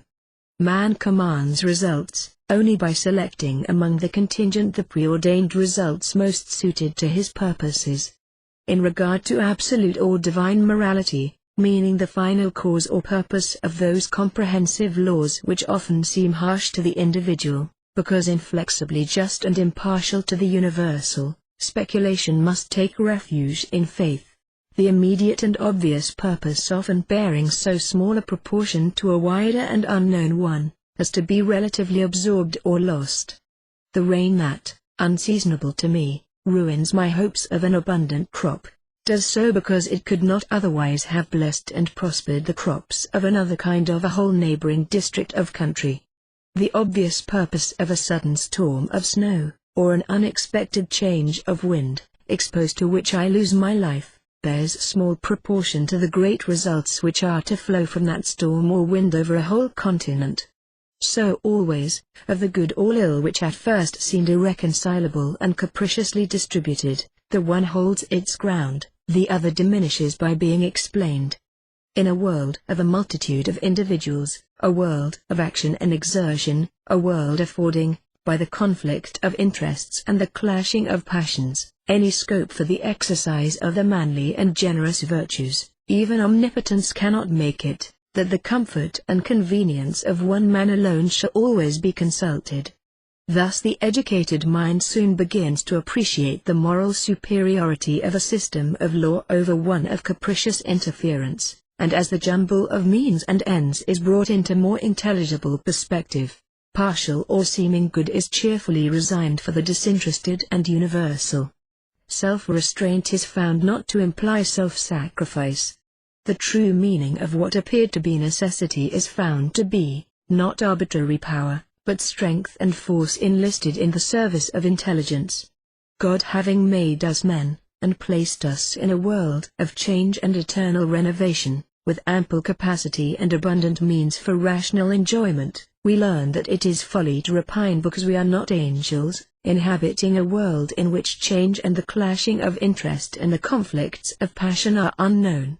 The mystery of the world remains, but is sufficiently clear to inspire confidence. We are constrained to admit that if every man would but do the best in his power to do, and that which he knows he ought to do, we should need no better world than this.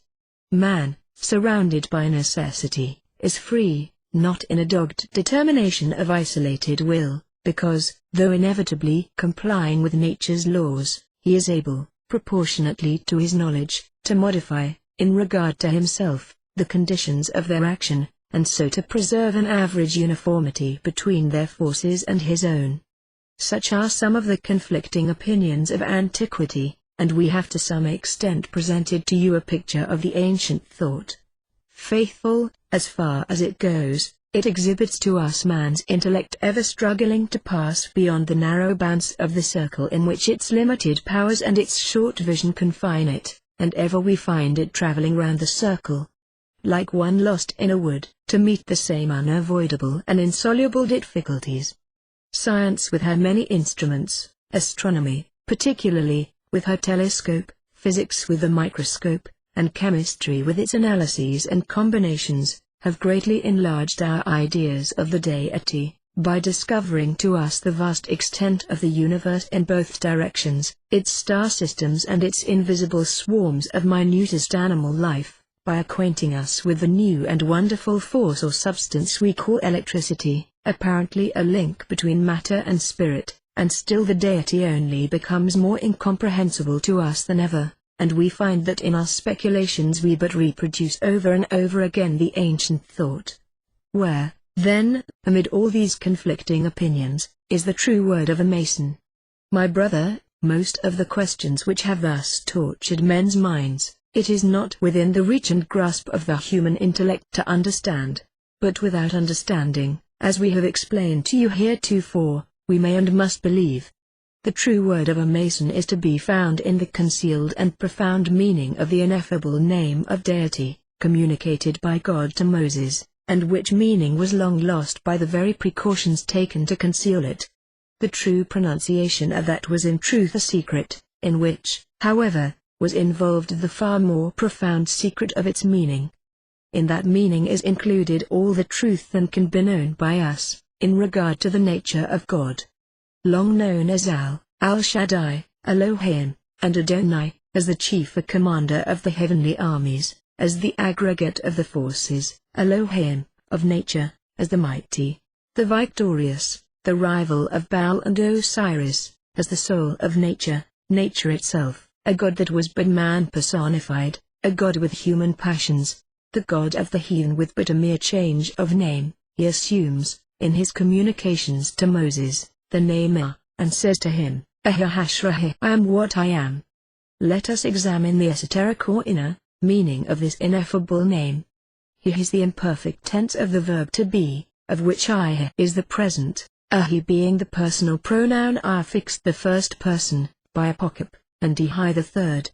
The verb has the following forms: preterit, 3D person, masculine singular, did exist, was, 3D person plural, who. Present, 3D mask. Sing. I once you, by apocapahi, high.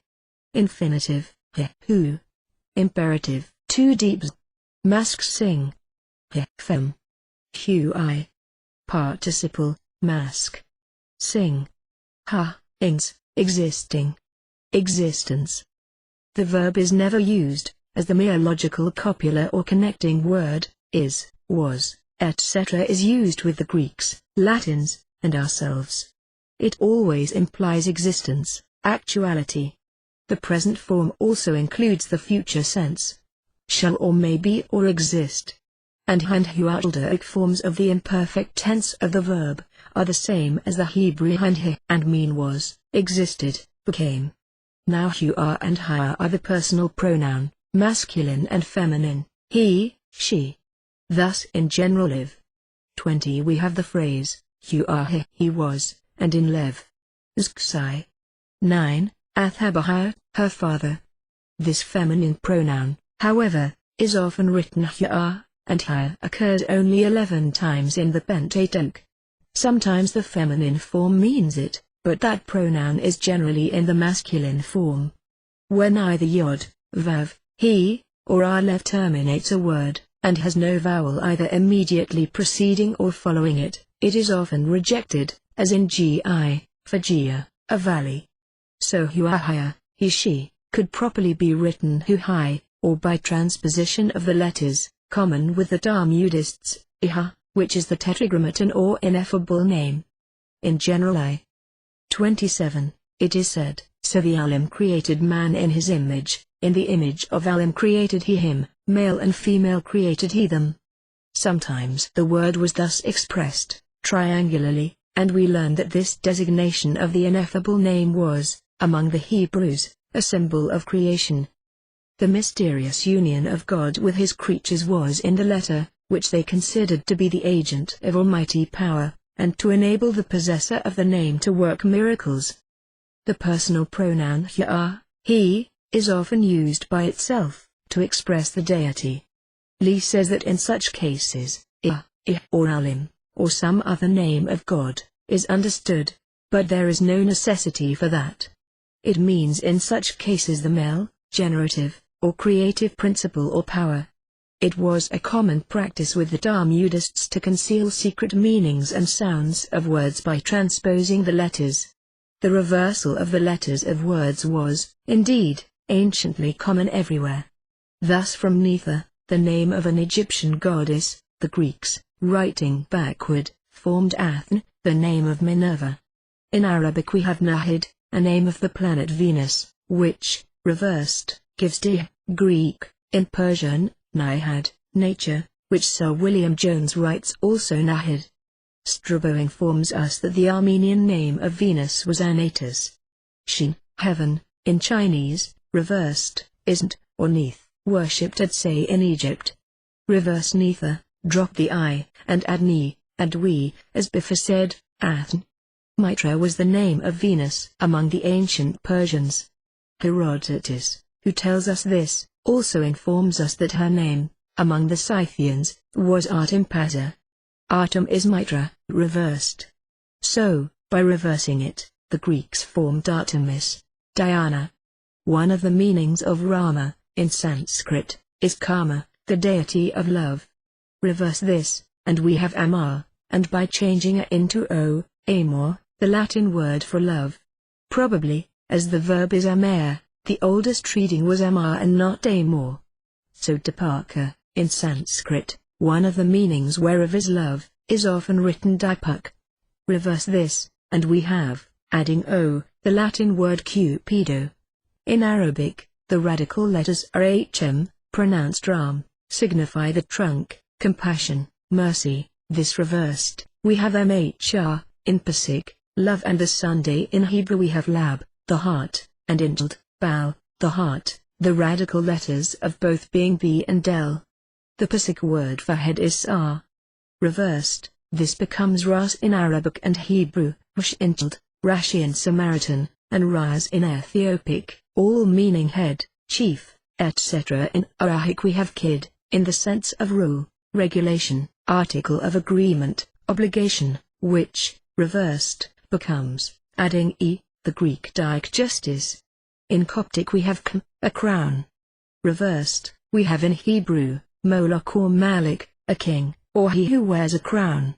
In the Kuan, or oldest Chinese writing, by hieroglyphics, G, Hai or Kai, with the initial letter modified, was the sun, in Persic, Gor, and in Turkish Jun. U was the moon, in Sanskrit Ah, and in Turkish I. It will be remembered in Egypt and elsewhere, the sun was originally feminine, and the moon masculine. In Egypt, Io was the moon, and in the feast of Bacchus they cried incessantly, Uoi Sabvi. Uoi back. Io back. Io back. Bunsen gives the following personal pronouns for he and she Christian Aramaic. Who? High Jewish Aramaic. Who? High Hebrew. Who? High Arabic. Hua.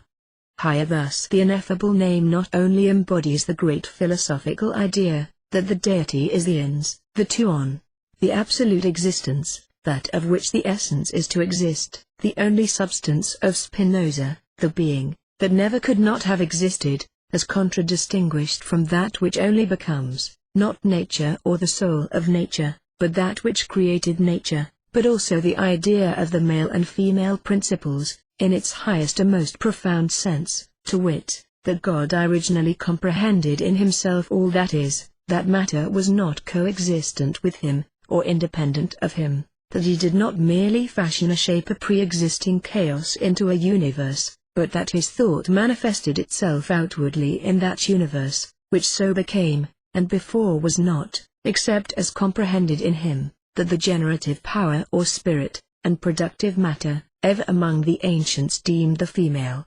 originally were in God, and that he was and is all that was, that is, and that shall be, in whom all else lives, moves, and has its being.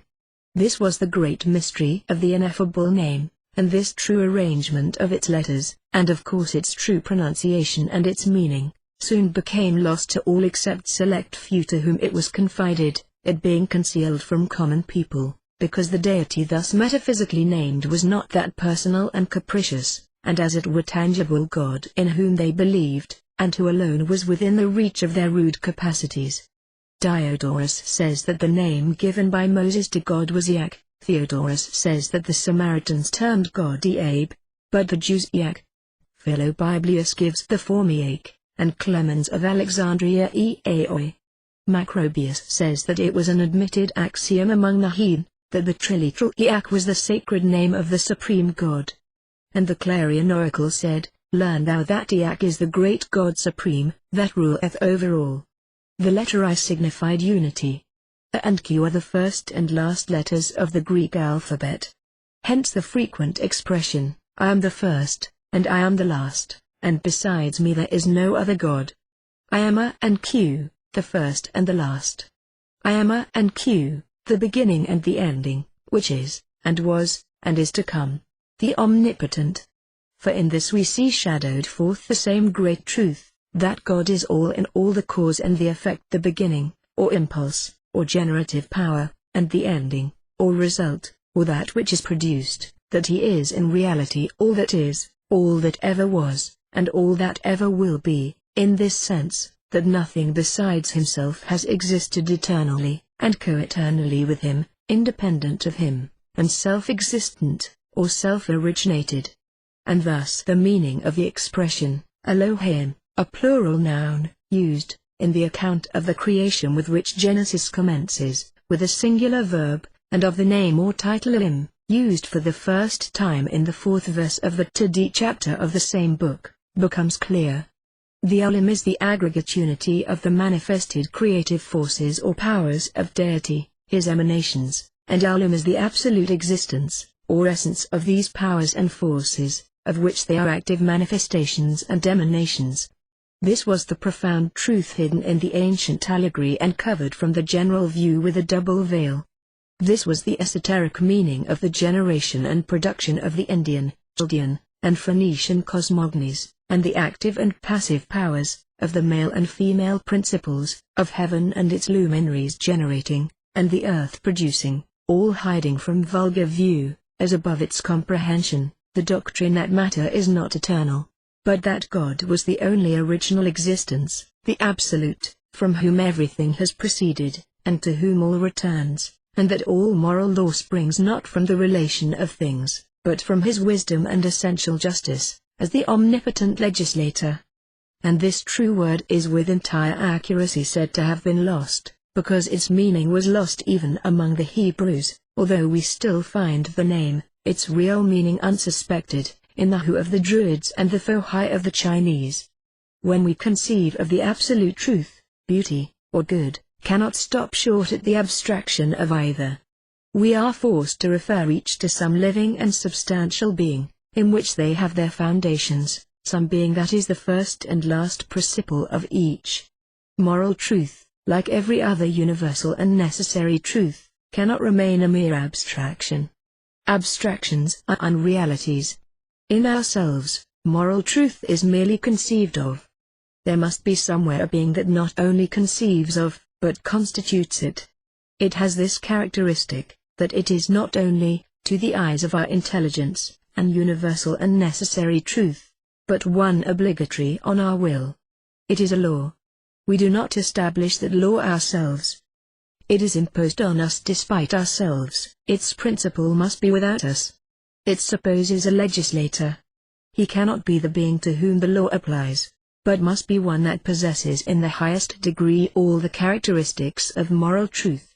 The moral law, universal and necessary, necessarily has as its author a necessary being composed of justice and charity. Its author must be a being possessing the plenitude of both. As all beautiful and all true things refer themselves, these are unity which is absolute truth, and those to a unity which absolute beauty, so all the moral principles center in a single principle, which is the good.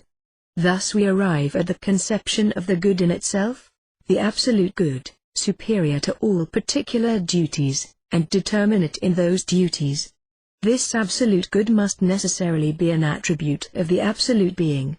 There cannot be several absolute beings, the one in whom realized absolute truth and absolute beauty being different from the one in whom is realized absolute good. The absolute necessarily implies absolute unity.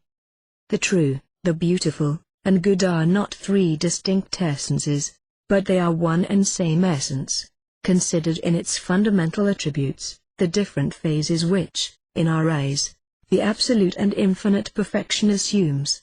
Manifested in the world of the finite and relative, these three attributes separate from each other, and are distinguished by our minds, which can comprehend nothing except by division. But in the being from whom they emanate, they are indivisibly united, and this being, at once triple and one, who sums up in himself perfect beauty, perfect truth, and the perfect good, is God. God is necessarily the principle of moral truth, and of personal morality. Man is a moral person, that is to say, one endowed with reason and liberty. He is capable of virtue, and virtue has with him two principal forms, respect for others and love of others, justice and charity. The creature can possess no real and essential attribute which the Creator does not possess. The effect can draw its reality and existence only from its cause. The cause contains in itself, at least, what is essential in the effect. The characteristic of the effect is inferiority, shortcoming, imperfection. Dependent and derivate, it bears in itself the marks and conditions of dependence, and its imperfection proves the perfection of the cause, or else there would be in the effect something immanent, without a cause. God is not a logical being, whose nature may be explained by deduction, and by means of algebraic equations.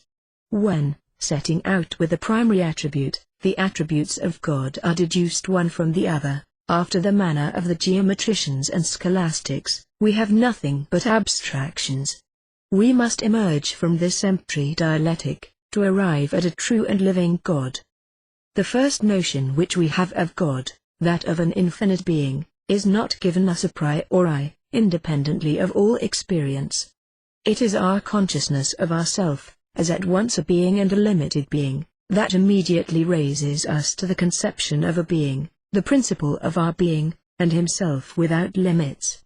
If the existence that we possess forces us to recur to a cause possessing the same existence in an infinite degree, all the substantial attributes of existence that we possess equally require each an infinite cause. God, then, is no longer the infinite, abstract, indeterminate being, of which reason and the heart cannot lay hold, but a real being, determinate like ourselves, a moral person like ourselves, and the study of our own souls will conduct us, without resort to hypothesis, to a conception of God, both sublime and having a connection with ourselves. If man be free, God must be so.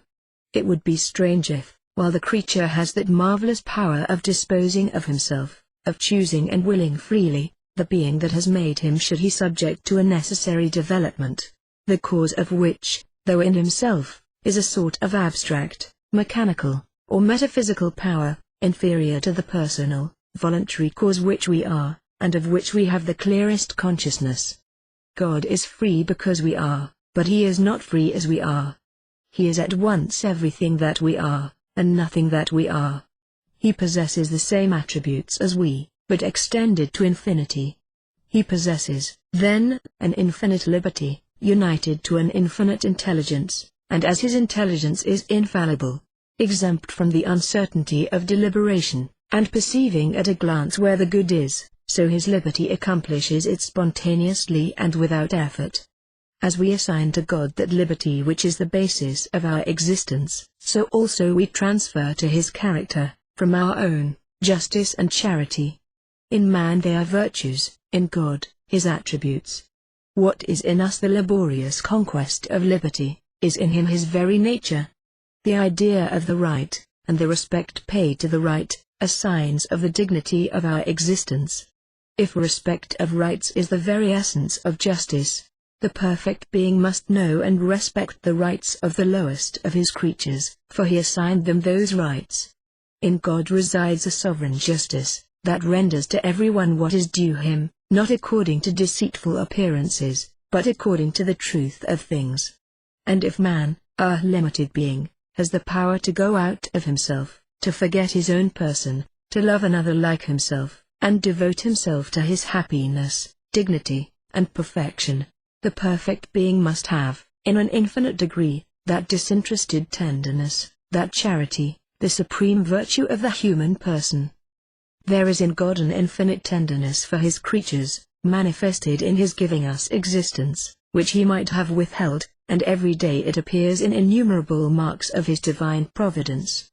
Plato well understood that love of God, and expresses it in these great words: "Let us speak of the cause which led the supreme arranger of the universe to produce and regulate that universe. He was good, and he who is good has no kind of ill will. Exempt from that, he willed that created things should be, as far as possible, like himself." And Christianity in its turn said, "God had so loved men that he has given them his only Son." It is not correct to affirm, as is often done, that Christianity has in some sort discovered this noble sentiment. We must not lower human nature, to raise Christianity. Antiquity knew, described, and practiced charity, the first feature of which, so touching, and thank God, so common, is goodness, as its loftiest one is heroism. Charity is devotion to another, and it is ridiculously senseless to pretend that there ever was an age of the world, when the human soul was deprived of that part of its heritage, the power of devotion. But it is certain that Christianity has diffused and popularized this virtue, and that, before Christ, these words were never spoken: "Love one another, for that is the whole law." Charity presupposes justice. He who truly loves his brother respects the rights of his brother, but he does more: he forgets his own. Egoism sells or takes. Love delights in giving. In God, love is what it is in us, but in an infinite degree. God is inexhaustible in his charity, as he is inexhaustible in his essence. That infinite omnipotence and infinite charity, which, by an admirable goodwill, draws from the bosom of its immense love the favors which it incessantly bestows on the world and on humanity, teaches us that the more we give, the more we possess. God being all just and all good, he can will nothing but what is good and just. Being omnipotent, whatever he wills he can do, and consequently does. The world is the work of God, it is therefore perfectly made. Yet there is disorder in the world, that seems to impugn the justice and goodness of God. A principle indissolubly connected with the very idea of good, tells us that every moral agent deserves reward when he does well, and punishment when he does ill. This principle is universal and necessary. It is absolute. If it does not apply in this world, it is false, or the world is badly ordered. But good actions are not always followed by happiness, nor evil ones by misery. Though often this fact is more apparent than real, though virtue, a war against the passions, full of dignity but full of sorrow and pain, has the latter as its condition, yet the pains that follow vice are greater, and virtue conduces most to health, strength, and long life. Though the peaceful conscience that accompanies virtue creates internal happiness, though public opinion generally decides correctly on men's characters, and rewards virtue with esteem and consideration, and vice with contempt and infamy, and though, after all, justice reigns in the world, and the surest road to happiness is still that of virtue, yet there are exceptions. Virtue is not always rewarded, nor vice punished, in this life.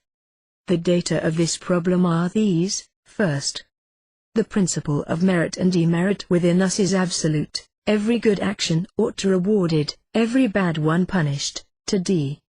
God is just as he is all-powerful. 3d.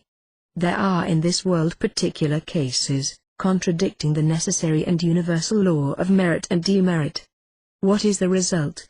To reject the two principles, that God is just, and the law merit and demerit absolute, is to raise to the foundations the whole edifice of human faith. To maintain them, is to admit that the present life is to terminated or continued elsewhere. The moral person who acts well or ill, and awaits reward or punishment, is connected with the body, lives with it, makes use of it, depends upon it in a measure but is not it. The body is composed of parts. It diminishes or increases, it is divisible even to infinity. But this something which has a consciousness of itself, and says, I, me, that feels itself free and responsible, feels to that it is incapable of division, that it is a being one and simple, that the me cannot be halved, that if a limb is cut off and thrown away, no part of the me goes with it, that it remains identical with itself under the variety phenomena which successively manifest it. This identity, indivisibility, and absolute unity of the person, are its spirituality, the very essence of the person. It is not in the least an hypothesis to affirm that the soul differs essentially from the body. By the soul we mean the person, not separated from the consciousness of the attributes which constitute it, thought and will.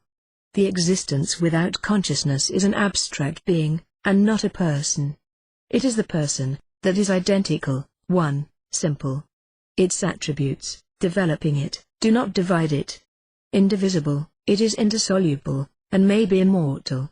If absolute justice requires this immortality, it does not require what is impossible.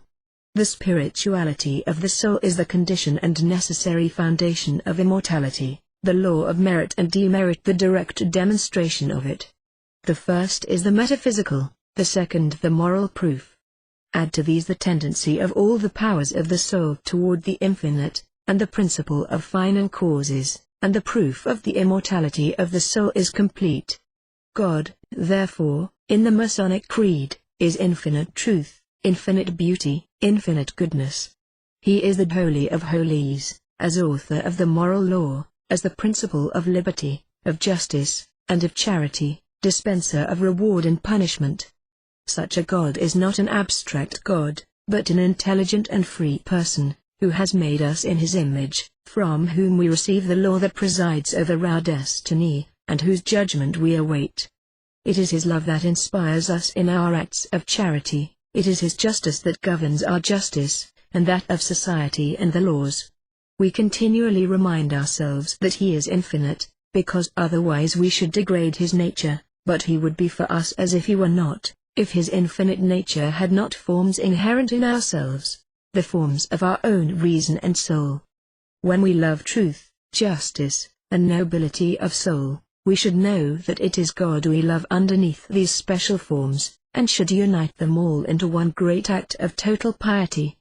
We should feel that we go in and out continually in the midst of the vast forces of the universe, which are only the forces of God, that in our studies, when we attain a truth, we confront the thought of God, when we learn the right, we learn the will of God laid down as a rule of conduct for the universe, and when we feel disinterested love, we should know that we partake the feeling of the infinite God. Then, when we reverence the mighty cosmic force, it will not be a blind faith in an atheistic or pantheistic world, but the infinite God, that we shall confront and feel and know. Then we shall be mindful of the mind of God, conscious of God's conscience, sensible of his sentiments, and our own existence will be in the infinite being of God. The world is a whole, which has its harmony, for a God who is one, could make none but a complete and harmonious work.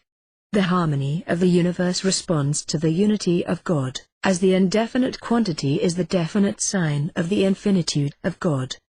To say that the universe is God, is to admit the world only, and on the other hand, to suppose that the universe is void of God, and that he is wholly apart from it, is an insupportable and almost impossible abstraction. To distinguish is not to separate. I distinguish, but do not separate myself from my qualities and effects. So God is not the universe, although he is everywhere present in spirit and in truth.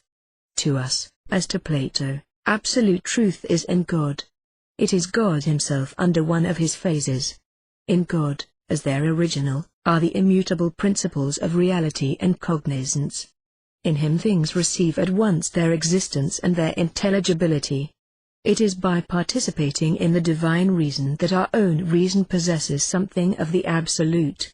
Every judgment of reason envelopes a necessary truth, and every necessary truth supposes the necessary existence. Thus, from every direction, from metaphysics, aesthetics, and morality above all, we rise to the same principle, the common center, and ultimate foundation of all truth, all beauty, all good. The true, the beautiful, the good, are but diverse revelations of one and the same being. Thus we reach the threshold of religion and are in communion with the great philosophies which all proclaim a God, and at the same time with the religions which go the earth, and all repose on the sacred foundation of natural religion, of that religion which reveals to us the natural light given to all men, without the aid of a particular revelation. So long a philosophy does not arrive at religion, it is below all worships, even the most imperfect, for they at least give man a father, a witness, a consoler, a judge.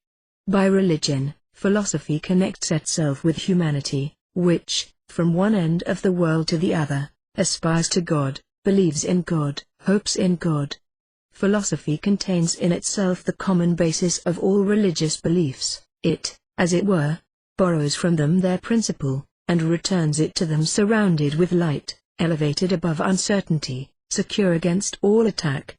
From the necessity of his nature, the infinite being must create and preserve the finite, and to the finite must, in its forms, give and communicate of his own kind. We cannot conceive of any finite thing existing without God, the infinite basis and ground thereof, nor of God existing without something. God is the necessary logical condition of a world, its necessitating cause, a world. The necessary logical condition of God, his necessitated consequence. It is according to his infinite perfection to create, and then to preserve and bless whatever he creates. That is the conclusion of modern metaphysical science. The stream of philosophy runs down from Aristotle to Hegel, and breaks off with this conclusion, and then again recurs the ancient difficulty. If it be of his nature to create, if we cannot conceive of his existing alone, without creating, without having created, then what he created was coexistent with himself. If he could exist an instant without creating, he could as well do so for a myriad of eternities. And so again comes round to us the old doctrine of a God, the soul of the universe, and coexistent with it. For what he created had a beginning, and however long since that creation occurred, an eternity had before elapsed. The difference between a beginning and no beginning is infinite. But of some things we can be certain. We are conscious of ourselves if not as substances, at least as powers to be, to do, to suffer. We are conscious of ourselves not as self-originated at all or as self-sustained alone, but only as dependent, first for existence, ever since for support. Among the primary ideas of consciousness, that are inseparable from it, the atoms of self-consciousness, we find the idea of God.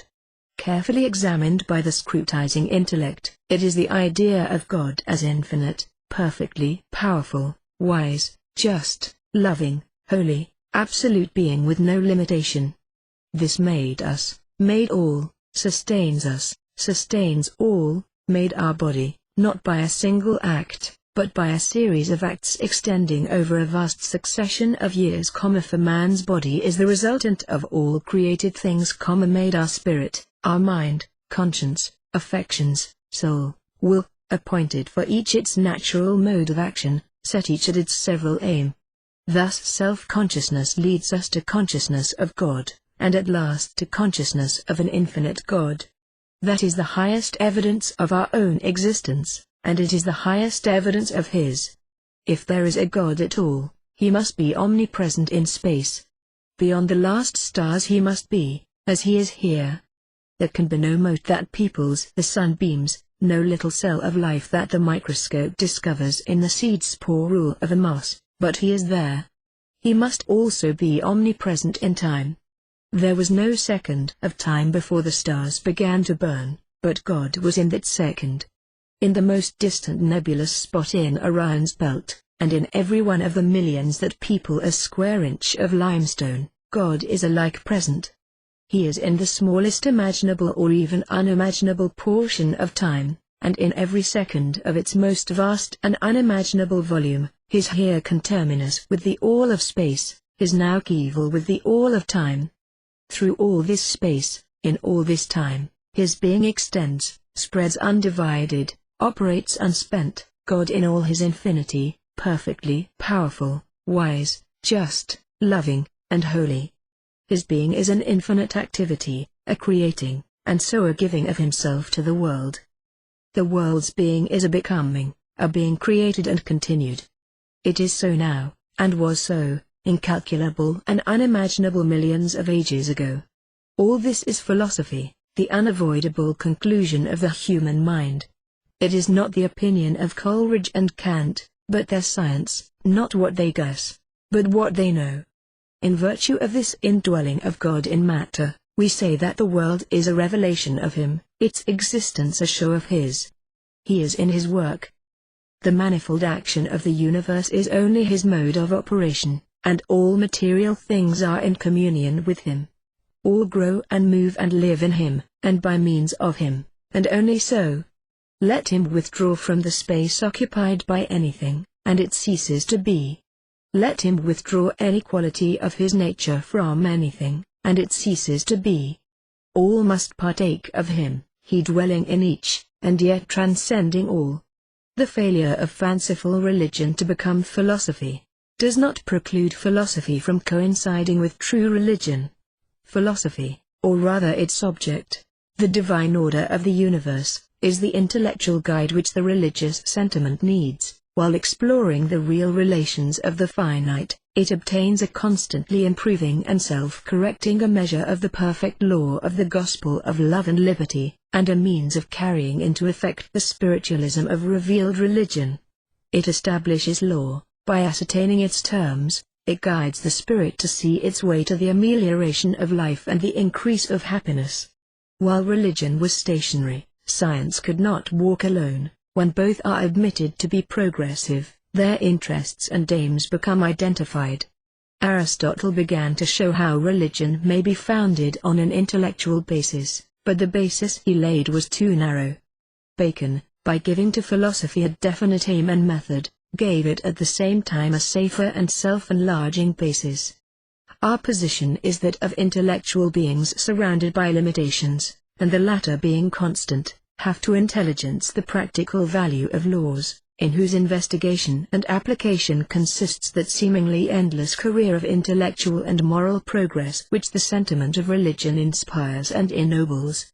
The title of saint has commonly been claimed for those whose boast it has been to despise philosophy, yet faith will stumble and sentiment mislead, unless knowledge be present, in amount and quality sufficient to purify the one and to give beneficial direction to the other.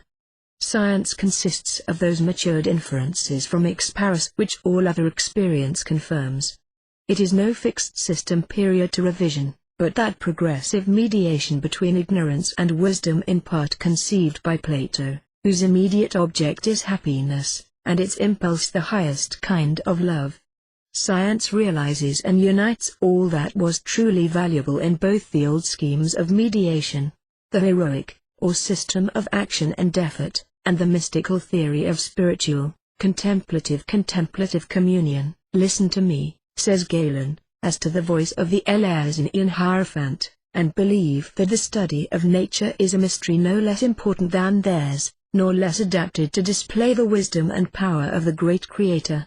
Their lessons and demonstrations were obscure, but ours are clear and unmistakable.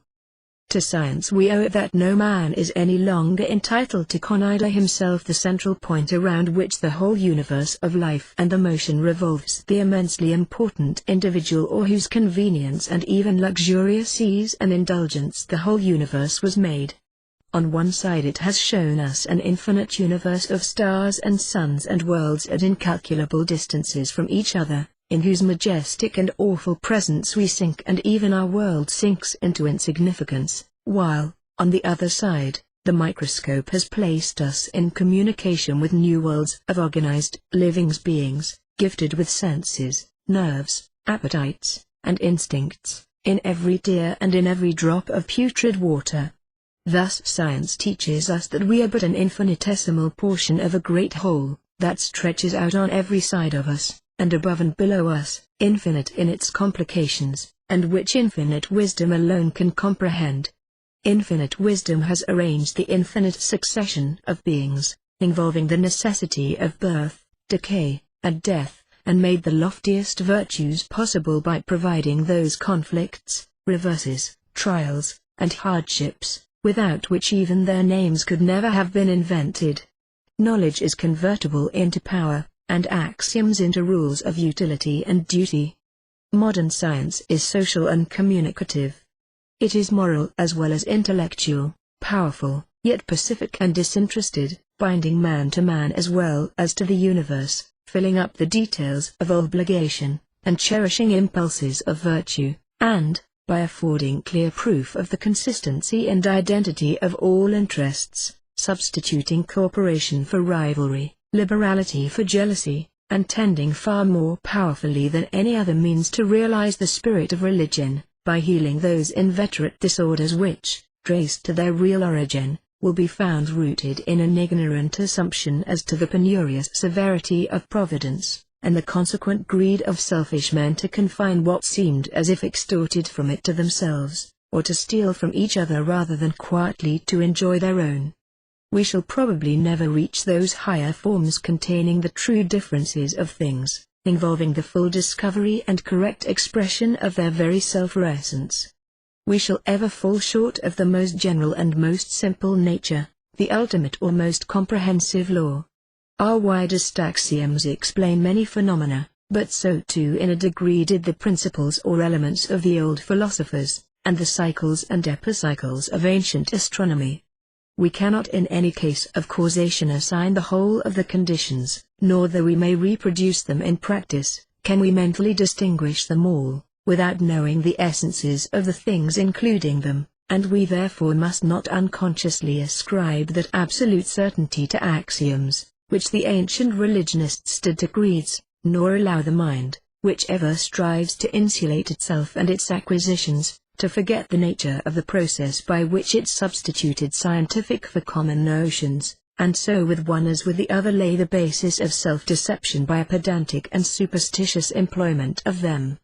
Doubt, the essential preliminary of all improvement and discovery, must accompany all the stages of man's onward progress. His intellectual life is a perpetual beginning, a perpetual beginning, a preparation for a birth. The faculty of doubting and questioning, without which those of comparison and judgment would be useless, is itself a divine prerogative of the reason. Knowledge is always imperfect, or complete only in a prospectively boundless career, in which discovery multiplies doubt and doubt leads on to new discovery. The boast of science is not so much its manifested results, as its admitted imperfection and capacity of unlimited progress. The true religious philosophy of an imperfect being is not a system of creed, but, as Socrates thought, an infinite search or approximation. Finality is but another name for bewilderment or defeat. Science gratifies the religious feeling without arresting it, and opens out the unfathomable mystery of the One Supreme into more explicit and manageable forms, which express not indeed His essence, which is wholly beyond our reach and higher than our faculties can climb, but His will, and so feeds an endless enthusiasm by accumulating forever new objects of pursuit. We have been long experienced that knowledge is profitable, we are beginning to find out that it is moral, and we shall at last discover it to be religious. God and truth are inseparable, a knowledge of God is possession of the saving oracles of truth. In proportion as the thought and purpose of the individual are trained to conformity with the rule of right prescribed by supreme intelligence, so far is his happiness promoted, and the purpose of his existence fulfilled. In this way a new life arises in him. He is no longer isolated, but is a part of the eternal harmonies around him. His erring will is directed by the influence of a higher will, informing and molding it in the path of his true happiness. Man's power of apprehending outward truth is a qualified privilege, the mental like the physical inspiration passing through a diluted medium, and yet, even when truth, imparted, as it were, by intuition, has been specious, or at least imperfect, the intoxication of sudden discovery has ever claimed it as full, infallible, and divine. And while human weakness needed ever to recur to the pure and perfect source, the revelations once popularly accepted and valued assumed an independent substantiality, perpetuating not themselves only, but the whole mass of derivative forms accidentally connected with them, and legalized in their names. The mists of error thickened under the shadows of prescription, until the free light again broke in upon the night of ages, redeeming the genuine treasure from the superstition which obstinately doted on its accessories. Even to the barbarian, nature reveals a mighty power and a wondrous wisdom, and continually points to God. It is no wonder that men worship the several things of the world. The world of matter is a revelation of fear to the savage in northern climes. He trembles at his deity throned in ice and snow. The lightning, the storm, the earthquake startle the rude man, and he sees the divine in the extraordinary. The grand objects of nature perpetually constrain men to think of their author. The Alps are the great altar of Europe. The nocturnal sky has been to mankind the dome of a temple, starred all over with admonitions to reverence, trust, and love. The scriptures for the human race are writ in earth and heaven. No organ or miseria touches the heart like the sonorous swell of the sea or the ocean wave's immeasurable laugh. Every year the old world puts on new bridal beauty, and celebrates its Whit-Sunday, when in the sweet spring each bush and tree dons reverently its new glories. Autumn is along All Saints' Days, and the harvest is Hallowmas to mankind. Before the human race marched down from the slopes of the Himalayas to take possession of Asia, Chaldea, and Egypt, men marked each annual crisis, the solstices and the equinoxes, and celebrated religious festivals therein. Even then, and ever since, the material was and has been the element of communion between man and God. Nature is full of religious lessons to a thoughtful man. He dissolves the matter of the universe, leaving only its forces. He solves away the phenomena of human history, leaving only immortal spirit. He studies the law, the mode of action of the forces and this spirit, which make up the material and the human world, and cannot fail to be filled with reverence, with trust, with boundless love of the infinite God, who devised these laws of matter and of mind, and thereby bears up this marvelous universe of things and men. Science has its New Testament, and beatitudes of philosophy are profoundly touching. An undevoured astronomer is mad. Familiarity with the grass and the trees teaches us deeper lessons of love and trust than we can glean from the writings of Fenelon and Augustine. The great Bible of God is ever open before mankind. The eternal flowers of heaven seem to shed sweet influence on the perishable blossoms of the earth. The great sermon of Jesus was preached on a mountain, which preached to him as he did to the people, and his figures of speech were first natural figures of fact. If tomorrow I am to perish utterly, then I shall only take counsel for today, and ask for qualities which last no longer. My fathers will be to me only as the ground out of which my bread corn is grown. Dead, they are but the rotten mold of earth, their memory of small concern to me. Posterity. I shall care nothing for the future generations of mankind. I am one atom in the trunk of a tree, and care nothing for the roots below, or the branch above. I shall sow such seed only as will bear harvest today. Passion may enact my statutes today, and ambition repeal them tomorrow. I will know no other legislators. Morality will vanish, and expediency take its place. Heroism will be gone, and instead of it there will be the savage ferocity of the he-wolf, the brute cunning of the she-fox, the rapacity of the vulture, and the headlong daring of the wild bull, but no longer the cool, calm courage that, for truth's sake, and for love's sake, looks death firmly in the face, and then wheels into line ready to be slain. Affection, friendship, philanthropy, will be but the wild fancies of the monomaniac, fit subjects for smiles or laughter or for pity.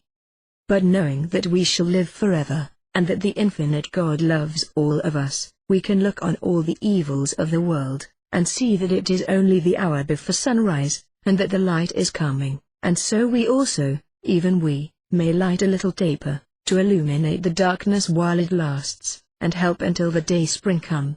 Eternal morning follows the night, a rainbow scarfs the shoulders of every cloud that weeps its rain away to be flowers on land and pearls at sea. Life rises out of the grave, the soul cannot be held by fettering flesh. No dawn is hopeless, and disaster is only the threshold of delight. Beautifully, above the great wide chaos of human errors, shines the calm, clear light of natural human religion, revealing to us God as the infinite parent of all, perfectly powerful, wise, just, loving, and perfectly holy too.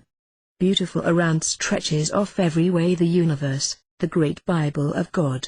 Material nature is its Old Testament, millions of years old, thick with eternal truths under our feet, glittering with everlasting glories over our heads, and human nature is the New Testament from the infinite God, every day revealing a new page as time turns over the leaves.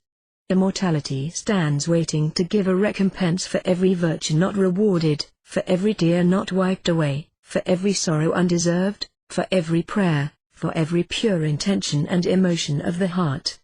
And over the whole, over nature, material and human, over this mortal life and over the eternal past and future, the infinite loving kindness of God the Father comes enfolding all and blessing everything that ever was, that is, that ever shall be.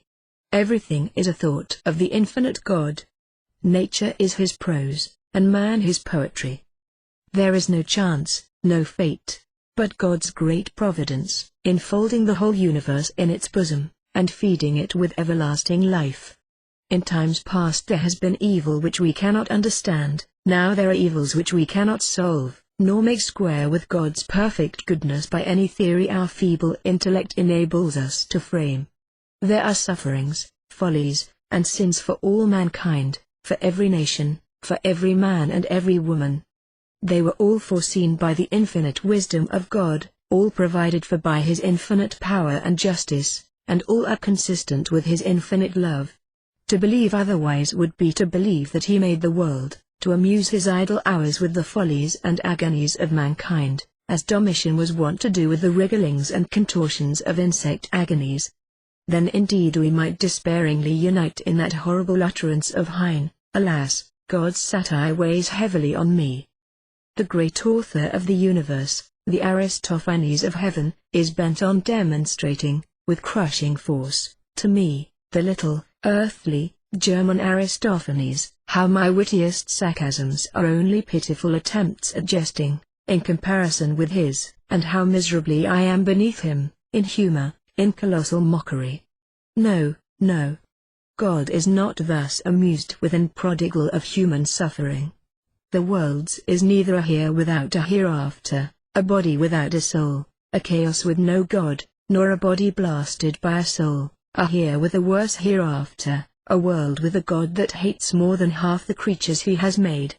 There is no savage, revengeful, and evil God, but there is an infinite God, seen everywhere as perfect cause, everywhere as perfect providence, transcending all, yet indwelling everywhere, with perfect power, wisdom, justice, holiness, and love, providing for the future welfare of each and all, foreseeing and forecaring for every bubble that breaks on the great stream of human life and human history.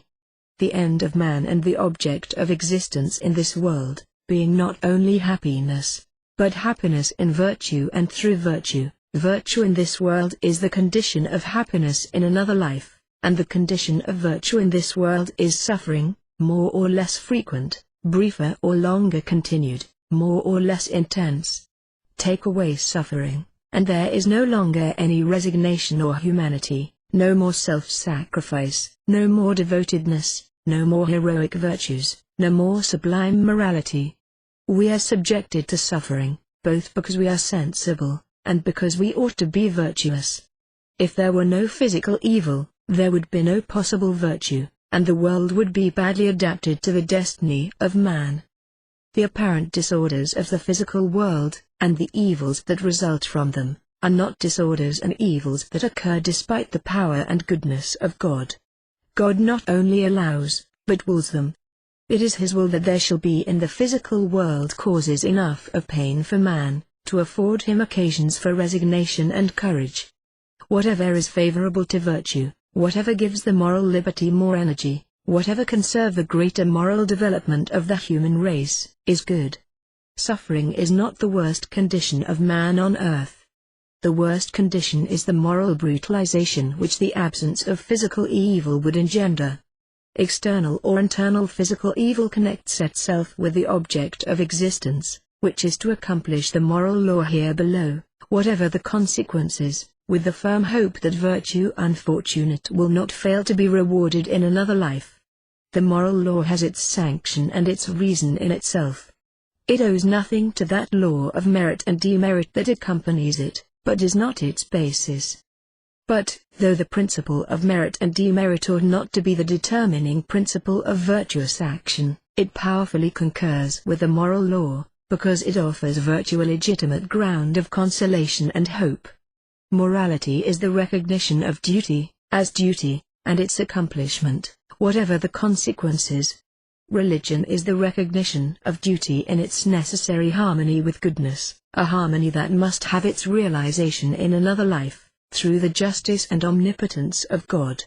Religion is as true as morality, for once morality is admitted, its consequences must be admitted. The whole moral existence is included in these two words, harmonious with each other, duty and hope. Masonry teaches that God is infinitely good. What motive, what reason, and, morally speaking, what possibility can there be to infinite power and infinite wisdom, to be anything but good?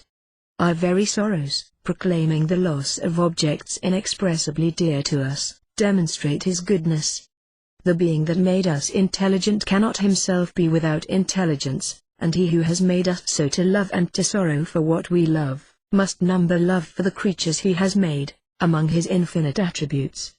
Amid all our sorrows, we take refuge in the assurance that He loves us, that He does not capriciously, or through indifference, and still less in mere anger, grieve and afflict us, that He chastens us, in order that by His chastisements, which are by His universal law only the consequences of our acts, we may be profited, and that He could not show so much love for His creatures, by leaving them unchastened, untried, undisciplined. We have faith in the infinite, faith in God's infinite love, and it is that faith that must save us. No dispensations of God's providence, no suffering or bereavement is a messenger of wrath, none of its circumstances are indications of God's anger. He is incapable of anger, higher above any such feelings than the distant stars are above the earth. Bad men do not die because God hates them. They die because it is best for them that they should do so, and, bad as they are, it is better for them to be in the hands of the infinitely good God, than anywhere else. Darkness and gloom lie upon the paths of men. They stumble at difficulties, are ensnared by temptations, and perplexed by trouble. They are anxious, and troubled, and fearful. Pain and affliction and sorrow often gather around the steps of their earthly pilgrimage. All this is written indelibly upon the tablets of the human heart. It is not to be erased, but Masonry sees and reads it in a new light. It does not expect these ills and trials and sufferings to be removed from life, but that the great truth will at some time be believed by all men, that they are the means selected by infinite wisdom, to purify the heart, and to invigorate the soul whose inheritance is immortality, and the world its school. Masonry propagates no creed except its own most simple and sublime one, that universal religion, taught by nature and by reason. Its lodges are neither Jewish, Muslim, nor Christian temples. It reiterates the precepts of morality of all religions. It venerates the character and commends the teachings of the great and good of all ages and of all countries. It extracts the good and not the evil, the truth, and not the error, from all creeds, and acknowledges that there is much which is good and true in all. Above all the other great teachers of morality and virtue, it reveres the character of the great Master who, submissive to the will of His and our Father, died upon the cross. All must admit, that if the world were filled with beings like Him, the great ills of society would be at once relieved. For all coercion, injury, selfishness, and revenge, and all the wrongs and the greatest sufferings of life, would disappear at once. These human years would be happy, and the eternal ages would roll on in brightness and beauty, and the still, sad music of humanity, that sounds through the world, now in the accents of grief, and now in pensive melancholy, would change to anthems, sounding to the march of time, and bursting out from the heart of the world. If every man were a perfect imitator of that great, wise, good teacher, clothed with all his faith and all his virtues, how the circle of life's ills and trials would be narrowed. The sensual passions would assail the heart in vain. Want would no longer successfully tempt men to act wrongly, nor curiosity to do rashly.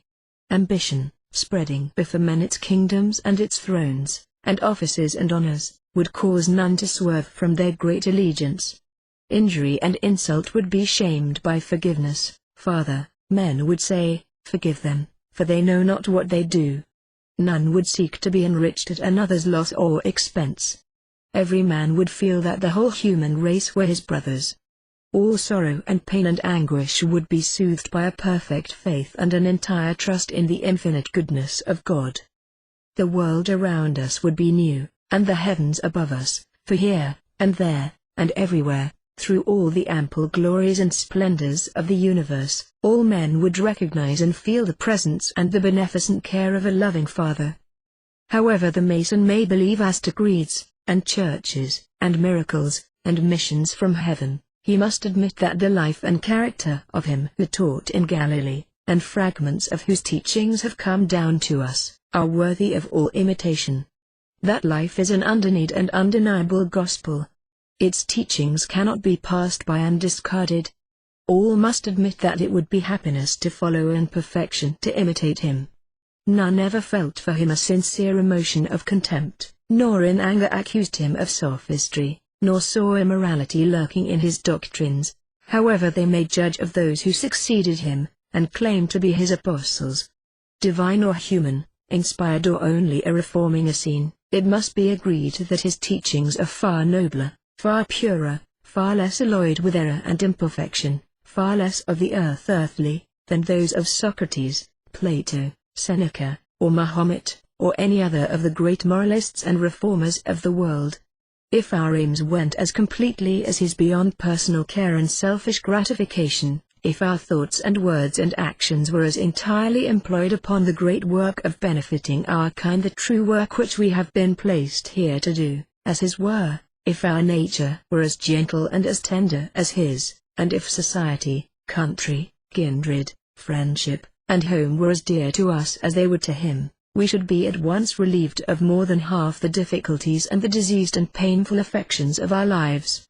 Simple obedience to rectitude, instead of self-interest, simple self-culture and self-improvement, instead of constant cultivation of the good opinion of others, single-hearted aims and purposes, instead of improper objects, sought and approached by devious and crooked ways, would free our meditations of many disturbing and irritating questions.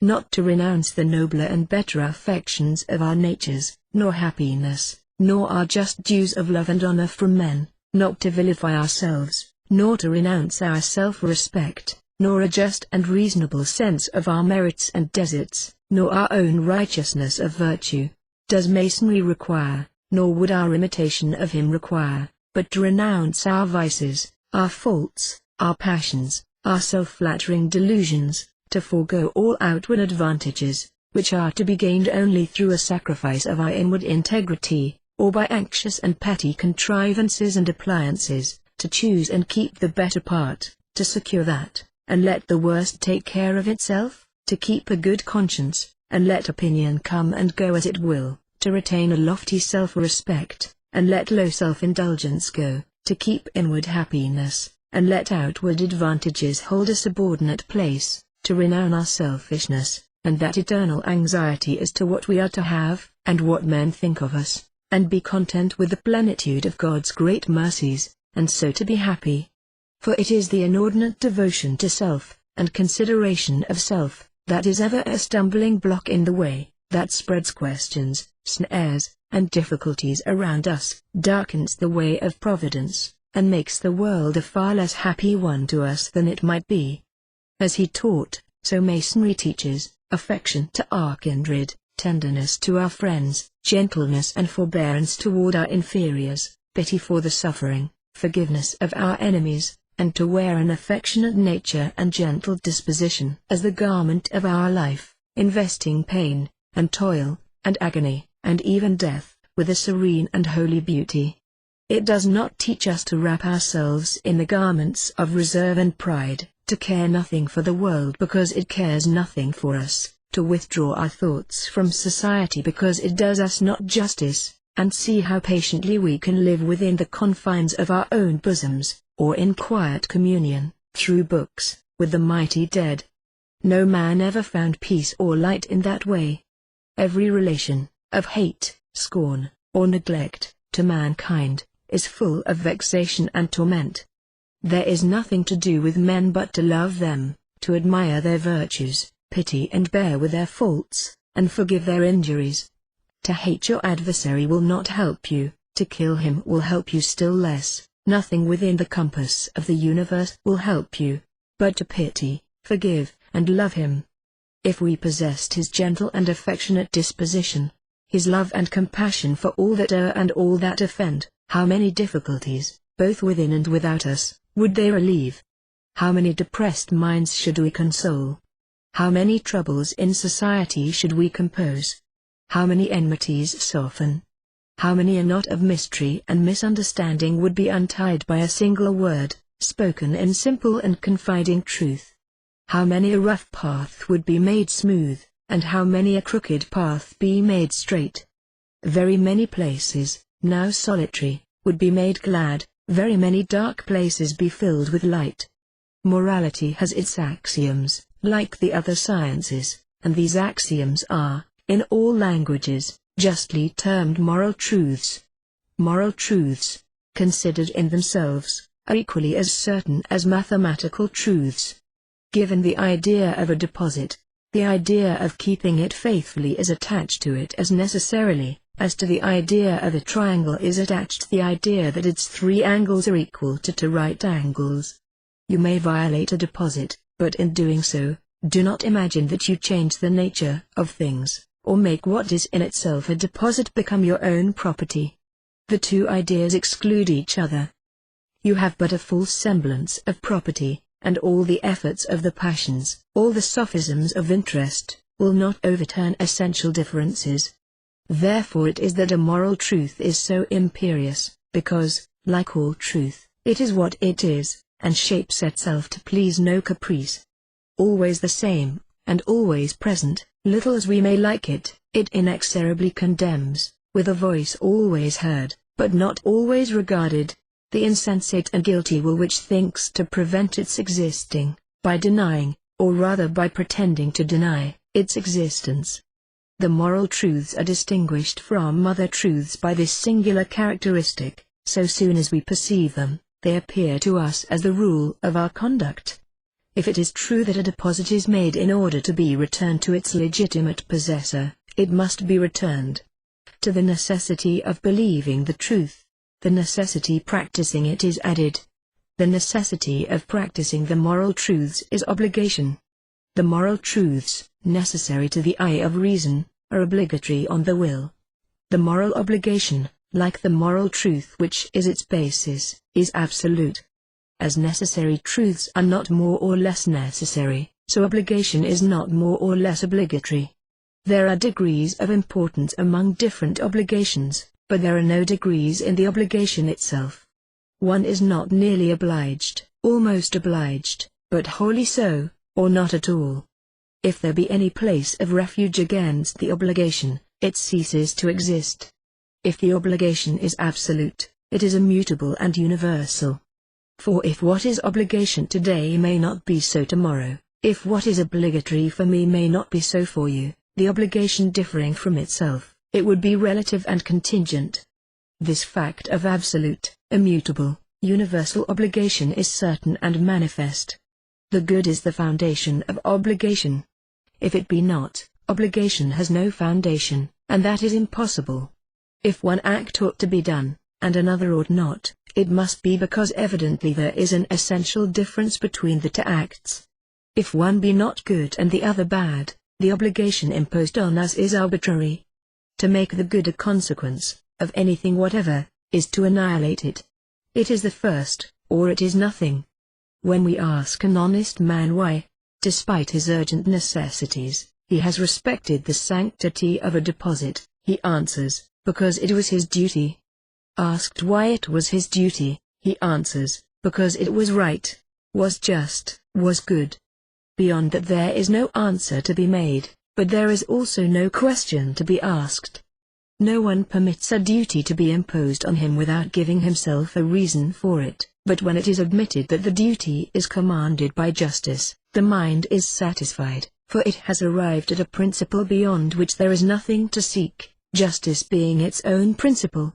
The primary truths include their own reason, and justice, the essential distinction between good and evil, is the first truth of morality. Justice is not a consequence, because we cannot ascend to any principle above it. Moral truth forces itself on man, and does not emanate from him. It no more becomes subjective, by appearing to us obligatory, than truth does by appearing to us necessary. It is in the very nature of the true and the good that we must seek for the reason of necessity and obligation. Obligation is founded on the necessary distinction between the good and the evil, and it is itself the foundation of liberty. If man has his duties to perform, he must have the faculty of accomplishing them, of resisting desire, passion, and interest, in order to obey the law. He must be free, therefore he is so, or human nature is in contradiction with itself. The certainty of the obligation involves the corresponding certainty of free will. It is the will that is free, though sometimes that will may be ineffectual. The power to do must not be confounded with the power to will. The former may be limited, the latter is sovereign. The external effects may be prevented, the resolution itself cannot. Of this sovereign power of the will we are conscious. We feel in ourselves, before it becomes determinate, the force which can determine itself in one way or another. At the same time when I will this or that, I am equally conscious that I can will a contrary. I am conscious that I am the master of my resolution, that I may check it, continue it, retake it. When the act has ceased, the consciousness of the power which produced it has not. That consciousness and the power remain, superior to all the manifestations of the power. Wherefore free will is the essential and ever subsisting attribute of the will itself. At the same time that we judge that a free agent has done a good or a bad act, we form another judgment, as necessary as the first, that if he has done well, he deserves compensation, if ill, punishment. That judgment may be expressed in a manner more or less vivid, according as it is mingled with sentiments more or less ardent. Sometimes it will be a merely kind feeling toward a virtuous agent, and moderately hostile to a guilty one, sometimes enthusiasm or indignation. The judgment of merit and demerit is intimately connected with the judgment of good and evil. Merit is the natural right which we have to be rewarded, demerit the natural right which others have to punish us. But whether the reward is received, or the punishment undergone, or not, the merit or demerit equally subsists. Punishment and reward are the satisfaction of merit and demerit, but do not constitute them. Take away the former, and the latter continue. Take away the latter, and there are no longer real rewards or punishments. When a base man encompasses our merited honors, he has obtained the mere appearance of a reward, a mere material advantage. The reward is essentially moral, and its value is independent of its form. One of those simple crowns of oak with which the early Romans rewarded heroism, was of more real value than the wealth of the world, when it was the sign of the gratitude and admiration of a people. Reward accorded to merit is a debt, without merit it is an alms or a theft. The good is good in itself, and to be accomplished, whatever the consequences. The results of the good cannot but be fortunate. Happiness, separated from the good, is but a fact to which no moral idea is attached. As an effect of the good, it enters into the moral order, completes and crowns it. Virtue without happiness, and crime without misery, is a contradiction and disorder. If virtue suppose sacrifice, that is, suffering, eternal justice requires that sacrifice generously accepted and courageously borne, shall have for its reward the same happiness that was sacrificed, and it also requires that crime shall be punished with unhappiness, for the guilty happiness which it attempted to procure. This law that attaches pleasure and sorrow to the good and the evil, is, in general, accomplished even here below. For order rules in the world, because the world lasts. Is that order sometimes disturbed? Are happiness and sorrow not always distributed in legitimate proportion to crime and virtue? The absolute judgment of the good, the absolute judgment of obligation, the absolute judgment of merit and demerit, continue to subsist, inviolable and imprescriptible, and we cannot help but believe that he who has implanted in us the sentiment and idea of order, cannot therein himself be wanting, and that he will, sooner or later, re-establish the holy harmony of virtue and happiness, by means belonging to himself. The judgment of the good, the decision that such a thing is good, and that such another is not, this is the primitive fact, and reposes on itself. By its intimate resemblances to the judgment of the true and the beautiful, it shows us the secret affinities of morality, metaphysics, and aesthetics. The good, so especially united to the true, is distinguished from it, only because it is truth put in practice. The good is obligatory. These are two indivisible but not identical ideas. The idea of obligation reposes on the idea of the good. In this intimate alliance, the former borrows from the latter its universal and absolute character. The obligatory good is the moral law. That is the foundation of all morality. By it we separate ourselves from the morality of interest and the morality of sentiment. We admit the existence of those facts, and their influence, but we do not assign them the same rank. To the moral law, in the reason of man, corresponds liberty in action. Liberty is deduced from obligation, and is a fact irresistibly evident. Man, as free, and subject to obligation, is a moral person, and that involves the idea of rights. To these ideas is added that of merit and demerit, which supposes the distinction between good and evil, obligation and liberty, and creates the idea of reward and punishment. The sentiments play no unimportant part in morality. All the moral judgments are accompanied by sentiments that respond to them. From the secret sources of enthusiasm the human will draws the mysterious virtue that makes heroes. Truth enlightens and illumines. Sentiment warms and inclines to action. Interest also bears its part, and the hope of happiness is the work of God, and one of the motive powers of human action. Such is the admirable economy of the moral constitution of man. His supreme object, the good; his law, virtue, which often imposes upon him suffering, thus making him to excel all other created beings known to us. But this law is harsh, and in contradiction with the instinctive desire for happiness. Wherefore the beneficent author of his being has placed in his soul, by the side of the severe law of duty, the sweet, delightful force of sentiment. Generally he attaches happiness to virtue, and for the exceptions, for such there are, he has placed hope at the end of the journey to be travelled. Thus there is a side on which morality touches religion.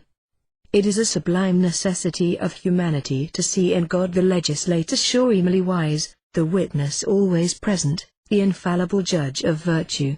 The human mind, ever climbing up to God, would deem the foundations of morality too unstable if it did not place in God the first principle of the moral law. Wishing to give to the moral law a religious character, we run the risk of taking from it its moral character. We may refer it so entirely to God as to make his will an arbitrary degree. By the will of God, whence we deduce morality, in order to give it authority, itself has no moral authority, except as it is just. The good comes from the will of God alone, but from his will, in so far as it is the expression of his wisdom and justice. The eternal justice of God is the sole foundation of justice, such as humanity perceives and practices it. The good, duty, merit and demerit, are referred to God, as everything is referred to him, but they have nonetheless a proper evidence and authority. Religion is the crown of morality, not its base. The base of morality is in itself. The moral code of Masonry is still more extensive than that developed by philosophy. To the requisitions of the law of nature and the law of God, it adds the imperative obligation of a contract. Upon entering the order, The initiate binds to himself every Mason in the world. Once enrolled among the children of light, every Mason on earth becomes his brother, and owes him the duties, the kindnesses, and the sympathies of a brother. On everyone he may call for assistance in need, protection against danger, sympathy in sorrow, attention in sickness, and decent burial after death. There is not a Mason in the world who is not bound to go to his relief, when he is in danger, if there be greater probability of saving his life than of losing his own. No Mason can wrong him to the value of anything, knowingly, himself, nor suffer it to be done by others, if it be in his power to prevent it. No Mason can speak evil of him, to his face or behind his back. Every Mason must keep his lawful secrets, and aid him in his business, defend his character when unjustly assailed, and protect, counsel, and assist his widow and his orphans. What so many thousands owe to him, he owes to each of them. He has solemnly bound himself to be ever ready to discharge this sacred debt. If he fails to do it, he is dishonest and forsworn, and it is an unparalleled meanness in him to obtain good offices by false pretenses, to receive kindness and service, rendered him under the confident expectation that he will in his turn render the same, and then to disappoint, without ample reason, that just expectation.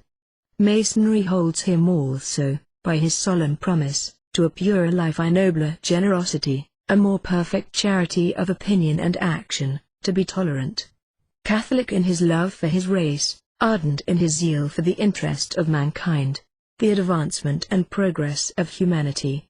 Such are, we think, the philosophy and the morality, such the true word of a Master Mason. The world, the ancients believed, was governed by 7 secondary causes, and these were the universal forces, known to the Hebrews by the plural name Elohim. These forces, analogous and contrary one to the other, produce equilibrium by their contrasts, and regulate the movements of the spheres. The Hebrews called them the 7 great archangels, and gave them names, each of which, being a combination of another word with Al, the first Phoenician nature god, considered as the principle of light, represented them as his manifestations. Other peoples assigned to these spirits the government of the 7 planets then known, and gave them the names of their great divinities. So, in the Kabbalah, the last 7 Sephiroth constituted Adik Yomin, the Ancient of Days, and these, as well as the 7 planets, correspond with the 7 colors separated by the prism, and the 7 notes of the musical octave. 7 is the sacred number in all theogonies and all symbols, because it is composed of 3 and 4. It represents the magical power in its full force. It is the spirit assisted by all the elementary powers, the soul served by nature, the holy empire spoken of in the clavicules of Solomon, symbolized by a warrior, crowned, bearing a triangle on his cuirass, and standing on a cube, to which are harnessed 2 sphinxes, one white and the other black, pulling contrary ways, and turning the head to look backward. The vices are 7, like the virtues, and the latter were anciently symbolized by the 7 celestial bodies then known as planets.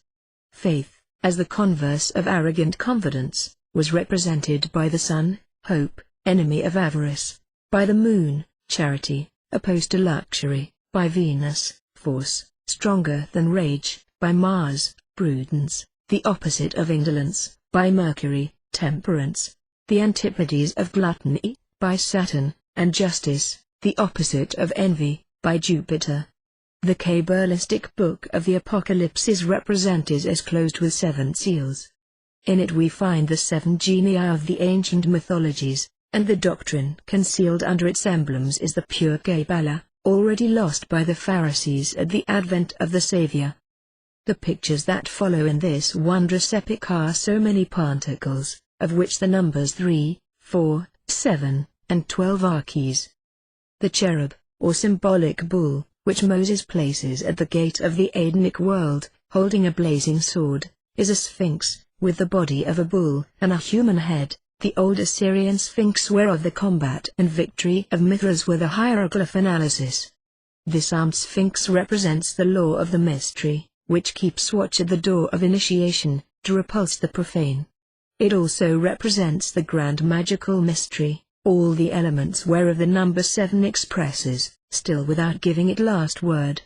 This unspeakable word of the sages of the school of Alexandria, this word, which the Hebrew Kabbalists wrote, and translated by Ararat, so expressing the threefoldness of the secondary principle, the dualism of the middle ones, and the unity as well of the first principle as of the end, and also the junction of the number 3 with the number 4 in a word composed of 4 letters, but formed of 7 by 1 triplicate and 2 repeated comma. This word is pronounced Ararat.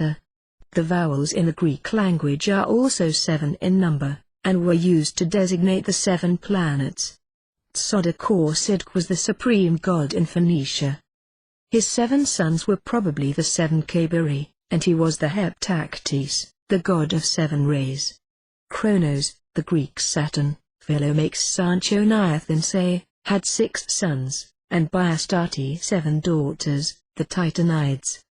The Persians adored Ahura or Ormuzd and the 6 Amshashpans, the first 3 of whom were lords of the empires of light, fire and splendor, the Babylonians, Baal and the gods, the Chinese Shangti, and the 6 chief spirits, and the Greeks, Kronos, and the 6 great male gods, his progeny, Zeus, Poseidon, Apollo, Ares, Hephaestus, and Hermes, while the female deities were also 7, Rhea, wife of Kronos, Here, Athene, Artemis, Aphrodite, Hestia, and Demeter. In the Orphic theogony, Gaia produced the 14 Titans, 7 male and 7 female, Kronos being the most potent of the males, and as the number 7 appears in these, 9 by 3s, or the triple triangle, is found in the 3 Morphates, the 3 Sentiments, and the 3 Cyclopes, offspring of Uranus and Gaia, or heaven and earth.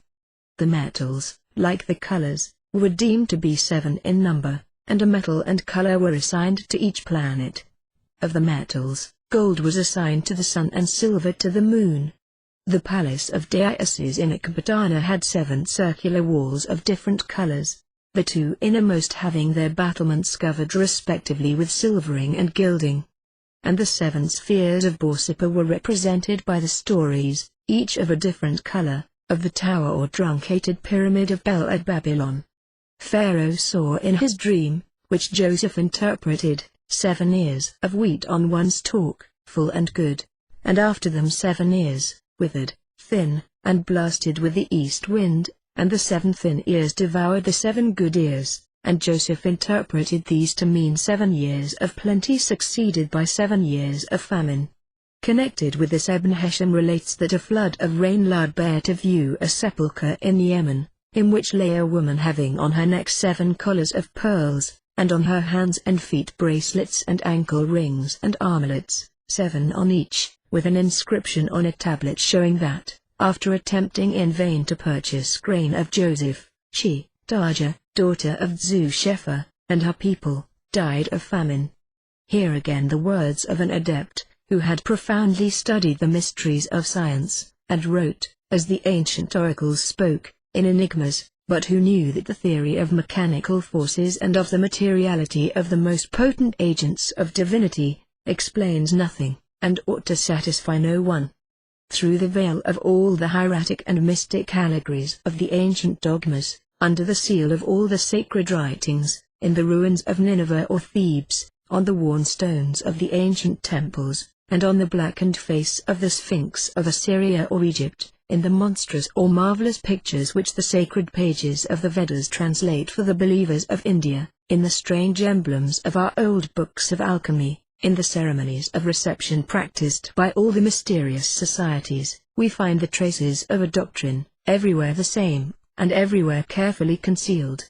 The occult philosophy seems to have been the nurse or the godmother of all religions, the secret lever of all the intellectual forces, the key of all divine obscurities, and the absolute queen of society, in the ages when it was exclusively reserved for the education of the priests and kings.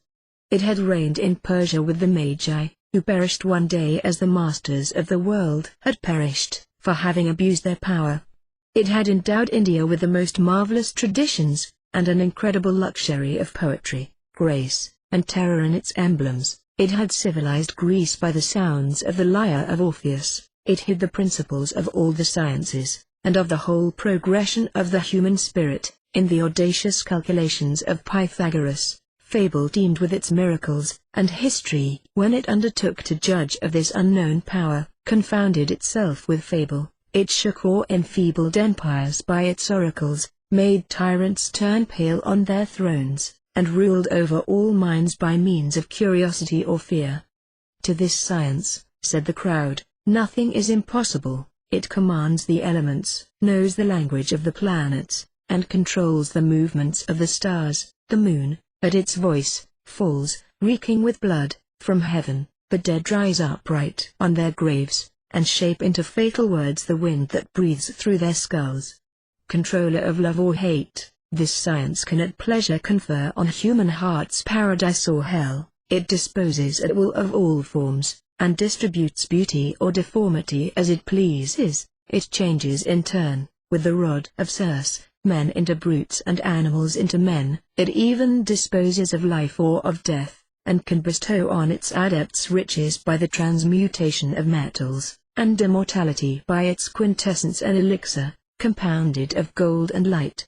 This is what magic had been, from Zoroaster to Manes, from Orpheus to Apollonius Thyanes, when positive Christianity, triumphing over the splendid dreams and gigantic aspirations of the school of Alexandria, publicly crushed this philosophy with its anathemas, and compelled it to become more occult and more mysterious than ever. At the bottom of magic, nevertheless, was science, as at the bottom of Christianity there was love, and in the evangelic symbols we see the incarnate Word adored in its infancy by three magi whom the star guides, the ternary and the sign of the microcosm, and receiving from them gold, frankincense, and myrrh, another mysterious ternary, under the emblem whereof are allegorically contained the highest secrets of the Kabbalah. Christianity should not have hated magic, but human ignorance always fears the unknown. Science was obliged to conceal itself, to avoid the impassioned aggressions of a blind love. It enveloped itself in new hieroglyphs, concealed its efforts, disguised its hopes. Then was created the jargon of alchemy, a continual deception for the vulgar herd, greedy of gold, and a living language for the true disciples of Hermes alone. Resorting to Masonry, the alchemists there invented degrees, and partly unveiled their doctrine to their initiates, not by the language of their receptions, but by oral instruction afterward, for their rituals, to one who has not the key, but incomprehensible and absurd jargon. Among the sacred books of the Christians are two works which the infallible Church does not pretend to understand, and never attempts to explain, the prophecy of Ezekiel and the Apocalypse, two Kabbalistic clavicules, reserved, no doubt, in heaven, for the exposition of the Magian kings, closed with 7 seals for all faithful believers, and perfectly clear to the unbeliever initiated in the occult sciences. For Christians, and in their opinion, the scientific and magical clavicules of Solomon are lost. Nevertheless, it is certain that, in the domain of intelligence governed by the Word, nothing that is written is lost. Only those things which men cease to understand no longer exist for them, at least as word, then they enter into the domain of enigmas and mystery. The mysterious founder of the Christian Church was saluted in his cradle by the 3 magi, that is to say by the hieratic ambassadors from the 3 parts of the known world, and from the 3 analogical worlds of the occult philosophy. In the school of Alexandria, magic and Christianity almost take each other by the hand under the auspices of Ammonius Siccos and Plato. The dogma of Hermes is found almost entire in the writings attributed to Dionysius the Areopagite. Cinsius traces the plan of a treatise on dreams, which was subsequently to be commented on by Cardan, and composes hymns which might serve for the liturgy of the Church of Swedenborg, if a church of Illuminati could have a liturgy. To this epoch of ardent abstractions and impassioned logomachy belongs the philosophical reign of Julian, an illuminatus and initiate of the first order, who believed in the unity of God and the universal dogma of the Trinity, and regretted the loss of nothing of the old world but its magnificent symbols and graceful images. He was no pagan, but a Gnostic, infected with the allegories of Grecian polytheism, and whose misfortune it was to find the name of Jesus Christ less sonorous than that of Orpheus. We may be sure that so soon as religion and philosophy become distinct departments, the mental activity of the age is in advance of its faith, and that, though habit may sustain the latter for a time, its vitality is gone. The dunces who led primitive Christianity astray, by substituting faith for science, reverie for experience, the fantastic for the reality, and the inquisitors who for so many ages waged against magism a war of extermination, have succeeded in shrouding in darkness the ancient discoveries of the human mind, so that we now grope in the dark to find again the key of the phenomena of nature. But all natural phenomena depend on a single immutable law, represented by the philosophical stone and its symbolic form, which is that of a cube. This law, expressed in the Kabbalah by the number 4, furnished the Hebrews with all the mysteries of their divine tetragram. Everything is contained in that word of 4 letters. It is the azot of the alchemists, the thought of the Bohemians, the Tao of the Kabbalists. It supplies to the adept the last word of the human sciences, and the key of the divine power, but he alone understands how to avail himself of it who comprehends the necessity of never revealing it. If Oedipus, in place of slaying the Sphinx, had conquered it, and driven it into Thebes harnessed to his chariot, he would have been king, without incest, calamities, or exile. If Psyche, by submission and caresses, had persuaded Love to reveal himself, she would never have lost him. Love is one of the mythological images of the grand secret and the grand agent, because it expresses at once an action and a passion, a void and plenitude, an arrow and a wound. The initiate sought to understand this, and, lest the profane should overhear, Masonry never says too much. When science had been overcome in Alexandria by the fanaticism of the murderers of Hypatia, it became Christian, or, rather it concealed itself under Christian disguises, with Ammonius Synosius, and the author of the books of Dionysius the Areopagite. Then it was necessary to win the pardon of miracles by the appearances of superstition, and of science by a language unintelligible. Hieroglyphic writing was revived, and particles and characters were invented, that summed up a whole doctrine in a sign, a whole series of tendencies and revelations in a word. What is the object of the aspirants to knowledge? They sought for the secret of the great work, or the philosophical stone, or the perpetual motion, or the squaring of the circle, or the universal medicine, formulas which often saved them from persecution and general ill will, by exposing them to the charge of folly, and each of which expressed one of the forces of the grand magical secret. This lasted until the time of the Roman de la Rose, which also expresses the mysterious and magical meaning of the poem of Dante, borrowed from the High Kabbalah, that immense and concealed source of the universal philosophy. It is not strange that man knows but little of the powers of the human will, and imperfectly appreciates them, since he knows nothing as to the nature of the will and its mode of operation. That his own will can move his arm, or compel another to obey him, that his thoughts, symbolically expressed by the signs of writing, can influence and lead other men, are mysteries as incomprehensible to him, as that the will of deity could affect the creation of a universe. The powers of the will are as yet chiefly indefinite and unknown. Whether a multitude of well-established phenomena are to be ascribed to the power of the will alone, or to magnetism or some other natural agent, is a point as yet unsettled.